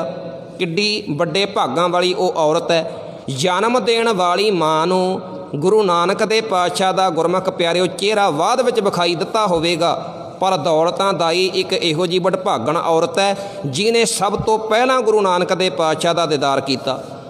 ते सब तो पहली सिख बनदी है वो भी औरत, भैण नानकी, बेबे नानकी। सब तो पहला सिख भी गुरु नानक दे पातशाह दी एक औरत बनदी है, इस्त्री बनदी है। सतगुरु पातशाह दा प्रकाश होया ते कुछ पंडित हरदयाल ने पुछया भी समा किहड़ा सी, किहो जे चिन्ह सी, सब कुछ पुछया, दौलतां ने दस दिता। ते पंडित हरदयाल कहण लगे पटवारी जी, एक समा आवेगा जदों तेरे पुत्र दे सिर ते दीन दुनिया दा छत्र झुलेगा, तेरे पुत्र दे अगे बड़े बड़े राजे महाराजे झुकिया करनगे, जिधर वाले पासे जावेगा इहदी जित होवेगी ते जय जयकार होवेगी। तेरे पुत्र नूं, तेरे पुत्र दे हुक्म दे विच जिन्ने भी जीव ने, जड़ ने, चेतन ने, सारे तेरे पुत्र दे हुक्म दे विच होणगे। तेरा पुत्र जिधर वाले पासे चलेगा, दरिया नाले नदियां सारे इहनूं राह दिया करनगे। पंडित हरदयाल ने ये बोल आखे ते उन्हें पत्री तैयार की, क्योंकि सनातनक रस्मां सन। उन्हें पत्री भी तैयार की ते कुछ समा ला के उन्हें इस बच्चे का, इस बालक का नाम रखिया गुरमुखो नानक। की रखिया? नानक। ते एक साडे सिख पंथ के विद्वान होए ने भाई नंद लाल सिंह जी, उन्होंने नानक शब्द के गुरमुख प्यारे अर्थ किए ने। वो कहते नन्ने नूं कन्ना, नन्ना ते कक्का। जिहड़ा नन्ने नूं कन्ना है ना, उन्होंने ध्यान नाल वेखो, बाकी अखर परे करके ते वो एक बन जाता है, एक जिहड़ा नन्ने नूं कन्ना है। वो कहते ये नन्ने नूं कन्ने का भाव है भी गुरु नानक दे पातशाह जी एक अकाल पुरख परमात्मा दे नाल जोड़न आए ने, एक ने, एक दे नाल ही अकाल पुरख परमात्मा वाहिगुरू नाल जोड़न आए ने। मैं पहला बेनती की है, गुरु पातशाह दे समय ते इहो जी माड़ी हालत सी भी परिवार दे जिन्ने मैंबर हुंदे सी सारियां दा रब वखो वखरा हुंदा सी। कोई एक ब्रह्मे का पुजारी है, दूजा शिव का पुजारी है, कोई किसी देवी, कोई रुखां नूं पूजी जांदा, कोई सप्पां नूं पूजी जांदा, कोई चंद्रमा नूं पूजी जांदा, कोई सूरज नूं पूजी जांदा। जिन्ने परिवार दे जी सारियां दा रब वखो वखरा सी। गुरु नानक दे पातशाह ने आके केवल एक दा प्रचार किया, एक दे नाल गुरमुख प्यारिओ जोड़िया। ते वो कहंदे नन्ना अखर, पहले नन्ने अखर का भाव है गुरमुख प्यारिओ नसीर, ते कहंदे इहदा भाव हुंदा है वंडण वाला। सतगुरु पातशाह जी मददगार भी ने, वंडण वाले भी ने। कहंदे गुरु नानक दे पातशाह किन्नियां दे मददगार बने, की गिणती की जा सकती है। दूसरे नन्ने अखर का भाव है नाईम, इहदा भाव हुंदा गुरमुख प्यारिओ वंडण वाला। शायद दास ने कल भी बेनती की होवे, गुरु नानक दे पातशाह ने किन्ना कुछ वंडिया, ये भी गिणती नहीं की जा सकती। उदासियां दे समय ना सतगुरु पातशाह सोनीपत के इलाके में चले गए। सोनीपत के इलाके में शाम का वक्त है, भाई मरदाना जी गुरु पातशाह के नाल ने, क्योंकि एक बाबा अकाल रूप, दूजा रबाबी मरदाना। चेता रखियो भाई मरदाना जी नूं कदे भुल्लिओ ना, क्योंकि गुरु नानक दे पातशाह दे नाल मोढा जोड़ के 54 साल भाई मरदाना जी ने गुरमुख प्यारे रबाब वजाई है। 54 साल। तो जदों तुर लगे सी ना उदासियां ते, बेबे नानकी नूं कहण लगे भैण तुसी ते तुहाडे घर दे विच ते चलो सब कुछ है, मैं ते मरासी है, मंग के दरवाजियां ते संगीत बजा के खाण वाला, मेरे बच्चियां दी परवरिश दा पता नहीं की होवेगा, मैं ते तेरे वीर नाल चले हैं। ते भैण नानकी दी दलेरी वेखो, कहण लगी वीर मरदाना तू मेरे वीर नाल मोढा जोड़ के धर्म का प्रचार कर। तू अपने बच्चियां दा भविख ना, अपने बच्चियां दे भविख की चिंता ना करी। अज तो बाद तेरे बच्चे मेरे होए, तेरे बच्चियां दी संभाल अज तो बाद बेबे नानकी करेगी। भैण नानकी भाई मरदाना जी दे बच्चियां दी गुरमुख प्यारिओ संभाल करते रहे। धर्म का प्रचार एवें नहीं होया। सो सतगुरु पातशाह सोनीपत के इलाके में शाम का वक्त है, कहते एक गरीब तरखान सतगुरु पातशाह नूं अपने नाल लै गया। ਜਿਹੜਾ ਉਹ ਗਰੀਬ ਤਰਖਾਣ ਹੈ ਉਹਦੀ ਇੱਕ ਛੋਟੀ ਜੀ ਨਾ ਝੌਂਪੜੀ ਬਣਾਈ ਹੋਈ ਹੈ, ਝੁੰਗੀ ਜੀ ਬਣਾਈ ਹੋਈ ਹੈ। ਝੌਂਪੜੀ ਛੰਨ ਝੁੰਗੀ ਵਿੱਚ ਰਹਿੰਦਾ ਵਿਚਾਰਾ, ਅਤੇ 2 ਉਹਦੇ ਕੋਲ ਮੰਜੇ ਨੇ। ਉਹਨੇ ਕੀ ਕੀਤਾ ਵੀ ਮਹਾਂਪੁਰਸ਼ ਨੇ, ਥੱਕੇ ਹੋਣਗੇ, ਸਵੇਰ ਦੇ ਚੱਲੇ ਨੇ, ਪਤਾ ਨਹੀਂ ਕਿੱਥੋਂ ਚੱਲ ਕੇ ਆਏ ਨੇ। ਉਹ ਕਹਿਣ ਲੱਗਾ ਗੁਰੂ ਨਾਨਕ ਦੇ ਪਾਤਸ਼ਾਹ ਨੂੰ, ਭਾਈ ਮਰਦਾਨਾ ਜੀ ਨੂੰ, ਕਹਿਣ ਲੱਗਾ ਜੀ ਤੁਸੀਂ ਮੰਜੇ 'ਤੇ ਪਾਓ ਅਤੇ ਮੈਂ ਥੱਲੇ ਭੂੰਜੇ ਪਾਵਾਂਗਾ। ਸਤਿਗੁਰੂ ਪਾਤਸ਼ਾਹ ਵੇਖਦੇ ਨੇ ਸਭ ਕੁਝ, ਕਿਉਂਕਿ ਕੁਝ ਲੋਕਾਂ ਦੇ ਹੱਥ ਭਾਵੇਂ ਤੰਗ ਹੁੰਦੇ ਨੇ ਪਰ ਦਿਲ ਬੜੇ ਖੁੱਲ੍ਹੇ ਹੁੰਦੇ ਨੇ। ਹਜ਼ੂਰ ਵੇਖਦੇ ਨੇ ਵੀ ਇਹਦਾ ਦਿਲ ਬੜਾ ਖੁੱਲ੍ਹਾ ਹੈ, ਇਹ ਤਰਖਾਣ ਗਰੀਬ ਹੈ ਪਰ ਇਹਦਾ ਦਿਲ ਬੜਾ ਖੁੱਲ੍ਹਾ ਹੈ, ਹੱਥ ਭਾਵੇਂ ਤੰਗ ਹੈ। ਉਹ ਕਹਿਣ ਲੱਗਾ ਜੀ ਤੁਸੀਂ ਮੰਜੇ 'ਤੇ ਪਾਓ ਅਤੇ ਮੈਂ ਭੂੰਜੇ ਪੈਣਾ। ਜਿਹੜਾ ਰੁੱਖਾ ਮਿੱਸਾ ਸੀ ਉਹ ਸਤਿਗੁਰੂ ਪਾਤਸ਼ਾਹ ਭਾਈ ਮਰਦਾਨਾ ਜੀ ਨੂੰ ਛਕਾਤਾ ਅਤੇ ਆਪਣੇ ਵਾਸਤੇ ਬਚਿਆ ਕੁਝ ਨਹੀਂ। ਉਹਨੇ ਵਿਚਾਰੇ ਨੇ ਆਪ ਪਾਣੀ ਪੀ ਕੇ ਹੀ ਗੁਜ਼ਾਰਾ ਕਰ ਲਿਆ। ਗੁਰੂ ਪਾਤਸ਼ਾਹ ਵੇਖਦੇ ਰਹੇ। ਰਾਤ ਨੂੰ ਪਏ ਨੇ ਅਤੇ ਰਾਤ ਨੂੰ ਮੀਂਹ ਆ ਗਿਆ। ਜਦੋਂ ਮੀਂਹ ਆਇਆ ਅਤੇ ਉੱਪਰ ਲਿਆ ਹੋਇਆ ਕੰਬਲ ਉਹਨੇ ਛੰਨ 'ਤੇ ਪਾ ਦਿੱਤਾ, ਝੁੰਗੀ 'ਤੇ, ਵੀ ਕਿਤੇ ਕਣੀ, ਇੱਕ ਵੀ ਕਣੀ ਕਿਤੇ ਗੁਰੂ ਨਾਨਕ ਦੇ ਪਾਤਸ਼ਾਹ ਦੇ ਪਿੰਡੇ 'ਤੇ ਨਾ ਪੈ ਜਾਵੇ, ਕਿਤੇ ਇਹਨਾਂ ਦੀ ਨੀਂਦ ਨਾ ਖਰਾਬ ਹੋ ਜਾਵੇ। ਉਹਨੇ ਆਪਣਾ ਭੂਰਾ ਆਪਣਾ ਕੰਬਲ ਵੀ ਛੰਨ 'ਤੇ ਪਾਇਆ। ਚਲੋ ਸਵੇਰ ਹੋਈ। ਸਵੇਰ ਦੇ ਸਮੇਂ ਸਤਿਗੁਰੂ ਪਾਤਸ਼ਾਹ ਜਦੋਂ ਥੋੜ੍ਹੀ ਜਿਹੀ ਧੁੱਪ ਚਮਕੀ ਨਾ, ਗੁਰੂ ਪਾਤਸ਼ਾਹ ਕਹਿਣ ਲੱਗੇ ਭਾਈ ਮਰਦਾਨਾ ਜੀ ਇਹਦੀ ਜਿਹੜੀ ਝੁੰਗੀ ਹੈ, ਇਹਦੀ ਝੁੰਗੀ ਨੂੰ ਤੋੜ ਕੇ ਸਾੜ ਦੇ, ਅੱਗ ਲਾ ਦੇ। ਉਹ ਸੁਣ ਰਿਹਾ ਕੋਲ ਖੜਾ। ਹਜ਼ੂਰ ਕਹਿਣ ਲੱਗੇ ਇਹਦੇ ਮੰਜੇ ਵੀ ਤੋੜ ਦੇ, ਮੰਜੇ ਵੀ ਤੋੜ ਕੇ ਅੱਗ ਲਾ ਦੇ, ਇਹਦਾ ਚੁੱਲ੍ਹਾ ਵੀ ਤੋੜ ਦੇ, ਇਹਦੇ ਭਾਂਡੇ ਵੀ ਤੋੜ ਦੇ, ਇਹਦੇ ਮੰਜੇ ਵੀ ਤੋੜ ਦੇ, ਸਭ ਕੁਝ ਨੂੰ ਤੋੜ ਕੇ ਅੱਗ ਲਾ ਦੇ, ਸਾੜ ਦੇ। ਅਤੇ ਭਾਈ ਮਰਦਾਨਾ ਜੀ ਨੇ ਉਹਦੀ ਝੁੰਗੀ ਨੂੰ, ਝੌਂਪੜੀ ਨੂੰ ਅੱਗ ਲਾ ਦਿੱਤੀ। ਉਹ ਜਿਹੜਾ ਗਰੀਬ ਬੰਦਾ ਸੀ ਕਹਿਣ ਲੱਗਾ ਮਹਾਂਪੁਰਸ਼ੋ ਮੈਨੂੰ ਇਸ ਗੱਲ ਦਾ ਦੁੱਖ ਨਹੀਂ ਵੀ ਤੁਸੀਂ ਮੇਰੇ ਮੰਜੇ ਤੋੜ ਦਿੱਤੇ, ਭਾਂਡੇ ਤੋੜ ਦਿੱਤੇ, ਮੇਰਾ ਸਭ ਸਮਾਨ ਤੋੜ ਕੇ ਤੁਸੀਂ ਸਾੜ ਦਿੱਤਾ, ਮੇਰੀ ਝੁੰਗੀ ਸਾੜ ਦਿੱਤੀ। ਮੈਨੂੰ ਗਮ ਤੇ ਇਸ ਗੱਲ ਦਾ ਵੀ ਤੁਹਾਡੇ ਵਰਗਾ ਜਗਤ ਗੁਰੂ ਰਹਿਬਰ ਮੇਰੇ ਕੋਲ ਆਇਆ, ਮੈਂ ਤੁਹਾਡੇ ਚੰਗੇ ਪੈਣ ਵਾਸਤੇ ਚੰਗੇ ਪੈਣ ਦਾ ਪ੍ਰਬੰਧ ਨਹੀਂ ਕਰ ਸਕਿਆ, ਚੰਗਾ ਭੋਜਨ ਪ੍ਰਸ਼ਾਦੇ ਪਾਣੀ ਦਾ ਪ੍ਰਬੰਧ ਨਹੀਂ ਕਰ ਸਕਿਆ। ਸਤਿਗੁਰੂ ਪਾਤਸ਼ਾਹ ਆਪਣੇ ਗਲ ਵਕੜੀ ਵਿੱਚ ਲਾਉਂਦੇ ਨੇ। ਉਸ ਗਰੀਬ ਬੰਦੇ ਨੂੰ ਗੁਰੂ ਪਾਤਸ਼ਾਹ ਨੇ ਇੱਕ ਵਚਨ ਕਿਹਾ, ਕਹਿਣ ਲੱਗੇ ਪੁਰਖਾ ਗਰੀਬ ਸਿੱਖਾ ਇਹ ਨਾ ਸੋਚੀ ਐਸੀ ਤੇਰੀ ਝੁੰਗੀ ਸਾੜ ਕੇ ਚੱਲੇ ਐਂ, ਐਸੀ ਤੇਰੀ ਕੁੱਲੀ ਨਹੀਂ ਸਾੜੀ, ਐਸੀ ਤੇਰੀ ਝੁੰਗੀ ਨਹੀਂ ਸਾੜੀ, ਐਸੀ ਤੇਰੀ ਕੁੱਲੀ ਦੇ ਨਾਲ ਤੇਰੀ ਗਰੀਬੀ ਸਾੜ ਕੇ ਚੱਲੇ ਆ, ਗਰੀਬੀ। ਸਤਿਗੁਰੂ ਪਾਤਸ਼ਾਹ ਆਪਣੇ ਕੋਲੋਂ ਕੁਝ ਪੈਸੇ ਦਿੰਦੇ ਨੇ, ਜੇਬ ਦੇ ਵਿੱਚੋਂ ਕੱਢ ਕੇ ਉਹਦੀ ਤਲੀ 'ਤੇ ਉਹਦੇ ਹੱਥ 'ਤੇ ਰੱਖੇ। ਹਜ਼ੂਰ ਕਹਿਣ ਲੱਗੇ ਲੈ ਹੁਣ ਜੋ ਵੀ ਵਪਾਰ ਕਰੇਗਾ ਨਾ, ਦਿਨ ਦੁੱਗਣੀਆਂ ਰਾਤ ਚੌਗਣੀਆਂ ਤਰੱਕੀਆਂ ਹੋਣਗੀਆਂ, ਵਾਧੇ ਹੋਣਗੇ, ਪਰ ਐਵੇਂ ਜਿਹੜਾ ਵੀ ਲੋੜਵੰਦ ਆਉਂਦਾ ਹੈ ਲੋੜਵੰਦ ਦੀ ਸੇਵਾ ਕਰਦਾ ਰਵੀਂ, ਲੋੜਵੰਦ ਦੀ ਸੇਵਾ ਕਰਦਾ ਰਵੀਂ।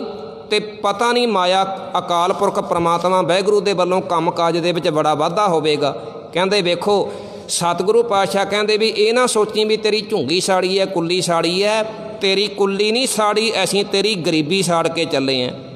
ਉਹ ਕਹਿੰਦੇ ਵੀ ਦੇਖੋ ਆਪਣੇ ਸਾਖੀ ਵਾਲਾ ਕਹਿੰਦਾ, ਪੁਰਾਤਨਕ ਜਨਮ ਸਾਖੀ ਵਾਲਾ ਕਹਿੰਦੇ ਦੁਨੀਆ ਦੇ ਲੋਕੋ ਵੇਖੋ ਗੁਰੂ ਨਾਨਕ ਦੇ ਪਾਤਸ਼ਾਹ ਨੇ ਕੁੱਲੀ ਸਾੜ ਕੇ ਉੱਥੇ ਮਹਿਲ ਉਸਾਰ ਦਿੱਤੇ। ਮਹਿਲ ਗੁਰੂ ਨਾਨਕ ਦੇ ਪਾਤਸ਼ਾਹ ਨੇ ਕੁੱਲੀ ਸਾੜ ਕੇ ਮਹਿਲ ਉਸਾਰ ਦਿੱਤੇ ਅਤੇ ਮੰਜੇ ਤੋੜ ਕੇ ਕਹਿੰਦੇ ਗੁਰੂ ਨਾਨਕ ਦੇ ਪਾਤਸ਼ਾਹ ਨੇ ਪਲੰਘ ਉਸਾਰ ਦਿੱਤੇ। ਇਹ ਹੈ ਗੁਰੂ ਨਾਨਕ ਦੇ ਪਾਤਸ਼ਾਹ ਦੀ ਕਲਾ। ਕਿੰਨਿਆਂ ਨੂੰ ਵੰਡਿਆ, ਅੱਜ ਵੀ ਵੰਡੀ ਜਾਂਦੇ ਨੇ। ਦੇਂਦਾ ਦੇ ਲੈਂਦੇ ਥਕ ਪਾਹੇ, ਜੁਗਾ ਜੁਗੰਤਰ ਖਾਹੀ ਖਾਹੇ, ਦੱਦਾ ਦਾਤਾ ਏਕ ਹੈ ਸਭ ਕੋ ਦੇਵਨਹਾਰ, ਦੇਂਦੇ ਤੋਟ ਨਾ ਆਵਈ ਅਗਣਤ ਭਰੇ ਭੰਡਾਰ। ਗੁਰੂ ਨਾਨਕ ਦੇ ਪਾਤਸ਼ਾਹ ਦੇ ਖਜ਼ਾਨੇ ਵਿੱਚ ਕੋਈ ਕਮੀ ਥੋੜ੍ਹੀ ਹੈ। ਕਿੰਨਿਆਂ ਨੂੰ ਗੁਰਮੁਖ ਪਿਆਰਿਓ ਵੰਡਿਆ ਅਤੇ ਕਿੰਨਿਆਂ ਦੇ ਮਦਦਗਾਰ ਬਣੇ, ਕੋਈ ਗਿਣਤੀ ਨਹੀਂ ਕੀਤੀ ਜਾ ਸਕਦੀ। ਅਖੀਰਲਾ ਅੱਖਰ ਹੈ ਕੱਕਾ ਅਤੇ ਕੱਕੇ ਦਾ ਭਾਵ ਹੈ ਗੁਰਮੁਖ ਪਿਆਰਿਓ ਕਬੀਰ, ਅਤੇ ਕਬੀਰ ਕਿਹਾ ਜਾਂਦਾ ਹੈ ਵੱਡੇ ਨੂੰ। ਅਤੇ ਗੁਰੂ ਪਾਤਸ਼ਾਹ ਦੇ ਬਾਰੇ ਉਹ ਬਚਨ ਆਪਾਂ ਸਾਰੇ ਪੜ੍ਹਦੇ ਹਾਂ, ਗਿਆਨ ਧਿਆਨ ਕਿਛ ਕਰਮ ਨਾ ਜਾਣਾ, ਸਾਰ ਨਾ ਜਾਣਾ ਤੇਰੀ, ਸਭ ਤੇ ਵੱਡਾ ਸਤਿਗੁਰ ਨਾਨਕ ਜਿਨ ਕਲ ਰਾਖੀ ਮੇਰੀ। ਧੰਨ ਗੁਰੂ ਨਾਨਕ ਦੇ ਪਾਤਸ਼ਾਹ ਸਭ ਤੋਂ ਵੱਡੇ ਨੇ। ਅਤੇ ਗੁਰਮੁਖ ਪਿਆਰਿਓ ਸਤਿਗੁਰੂ ਪਾਤਸ਼ਾਹ ਜਦੋਂ ਨਿਕਲਦੇ ਨੇ ਨਾ ਪ੍ਰਚਾਰਕ ਫੇਰੀਆਂ 'ਤੇ, ਕਿਉਂਕਿ ਚਾਰੇ ਪਾਸੇ ਪਾਪ ਹੀ ਪਾਪ ਫੈਲਿਆ ਹੋਇਆ, ਚਾਰੇ ਪਾਸੇ ਉਪੱਦਰ ਹੀ ਉਪੱਦਰ ਫੈਲਿਆ ਹੋਇਆ। ਮੈਂ ਪਹਿਲਾਂ ਬੇਨਤੀ ਕੀਤੀ ਸੀ ਵੀ ਜਿਹੜੇ ਰਾਜੇ ਲੋਕ ਪਾਪ ਕਮਾਉਣ ਵਾਲੇ ਸੀ, ਰਾਜੇ ਲੋਕ ਪਾਪ ਕਮਾਉਣ ਵਾਲੇ ਸੀ, ਉਹਨਾਂ ਦੇ ਸਾਹਮਣੇ ਮੂੰਹ 'ਤੇ ਸਤਿਗੁਰੂ ਪਾਤਸ਼ਾਹ ਨੇ ਸੱਚ ਆਖਿਆ। ਹਜ਼ੂਰ ਕਹਿੰਦੇ ਰਾਜੇ ਸ਼ੀਂਹ ਮੁਕੱਦਮ ਕੁੱਤੇ, ਜਾਏ ਜਗਾਇਣ ਬੈਠੇ ਸੁੱਤੇ, ਚਾਕਰ ਨਹਿੰਦਾ ਪਾਇਣ ਘਾਓ, ਰਤ ਪਿੱਤ ਕੁੱਤਿਓ ਚਟ ਜਾਓ। ਜਿਹੜੇ ਮੁਸਲਮਾਨ ਲੋਕ, ਜਿਹੜੇ ਹਾਕਮ ਲੋਕ ਦੂਜਿਆਂ ਦਾ ਲਹੂ ਪੀਣ ਵਾਲੇ ਸੀ, ਪਰਾਇਆ ਹੱਕ ਖਾਣ ਵਾਲੇ ਸੀ, ਕਿ ਸਤਿਗੁਰੂ ਪਾਤਸ਼ਾਹ ਉਹਨਾਂ ਤੋਂ ਡਰ ਗਏ। ਉਹਨਾਂ ਨੂੰ ਗੁਰੂ ਪਾਤਸ਼ਾਹ ਨੇ ਕਿਹਾ, ਕਹਿਣ ਲੱਗੇ ਮਾਨਸ ਖਾਣੇ ਕਰੈ ਨੇਵਾਜ, ਸ਼ੁਰੀ ਵਗਾਇਣ ਤਿੰਨ ਗਲ ਤਾਗ। ਜਿਹੜੇ ਨਮਾਜ਼ਾਂ ਪੜ੍ਹਦੇ ਸੀ ਨਾ ਮਸੀਤਾਂ ਵਿੱਚ ਜਾ ਕੇ, ਮਸੀਤਾਂ ਦੇ ਵਿੱਚ ਹਜ਼ੂਰ ਕਹਿਣ ਲੱਗੇ ਦੇਖੋ ਬੰਦਿਆਂ ਦਾ ਲਹੂ ਪੀਣ ਵਾਲੇ, ਲੋਕਾਂ ਦਾ ਪਰਾਇਆ ਹੱਕ ਖਾਣ ਵਾਲੇ, ਲੋਕਾਂ ਦਾ ਲਹੂ ਪੀਣ ਵਾਲੇ ਨਮਾਜ਼ਾਂ ਪੜ੍ਹਦੇ ਨੇ। ਕਹਿਣ ਲੱਗੇ ਛੋੜੀ ਲੈ ਪਖੰਡਾ। ਕਹਿੰਦੇ ਇਹ ਪਖੰਡ ਦੇ ਨਾਲ ਕਦੇ ਰੱਬ ਨੇ ਪ੍ਰਸੰਨ ਨਹੀਂ ਹੋਣਾ। ਜੇ ਰਤ ਲੱਗੇ ਕੱਪੜੇ ਜਾਮਾ ਹੋਏ ਪਲੀਤ, ਜੋ ਰਤ ਪੀਵੈ ਮਾਨਸਾ ਤਿਨ ਕਿਉਂ ਨਿਰਮਲ ਚੀਤ। ਗੁਰੂ ਪਾਤਸ਼ਾਹ ਸੁਲਤਾਨਪੁਰ ਲੋਧੀ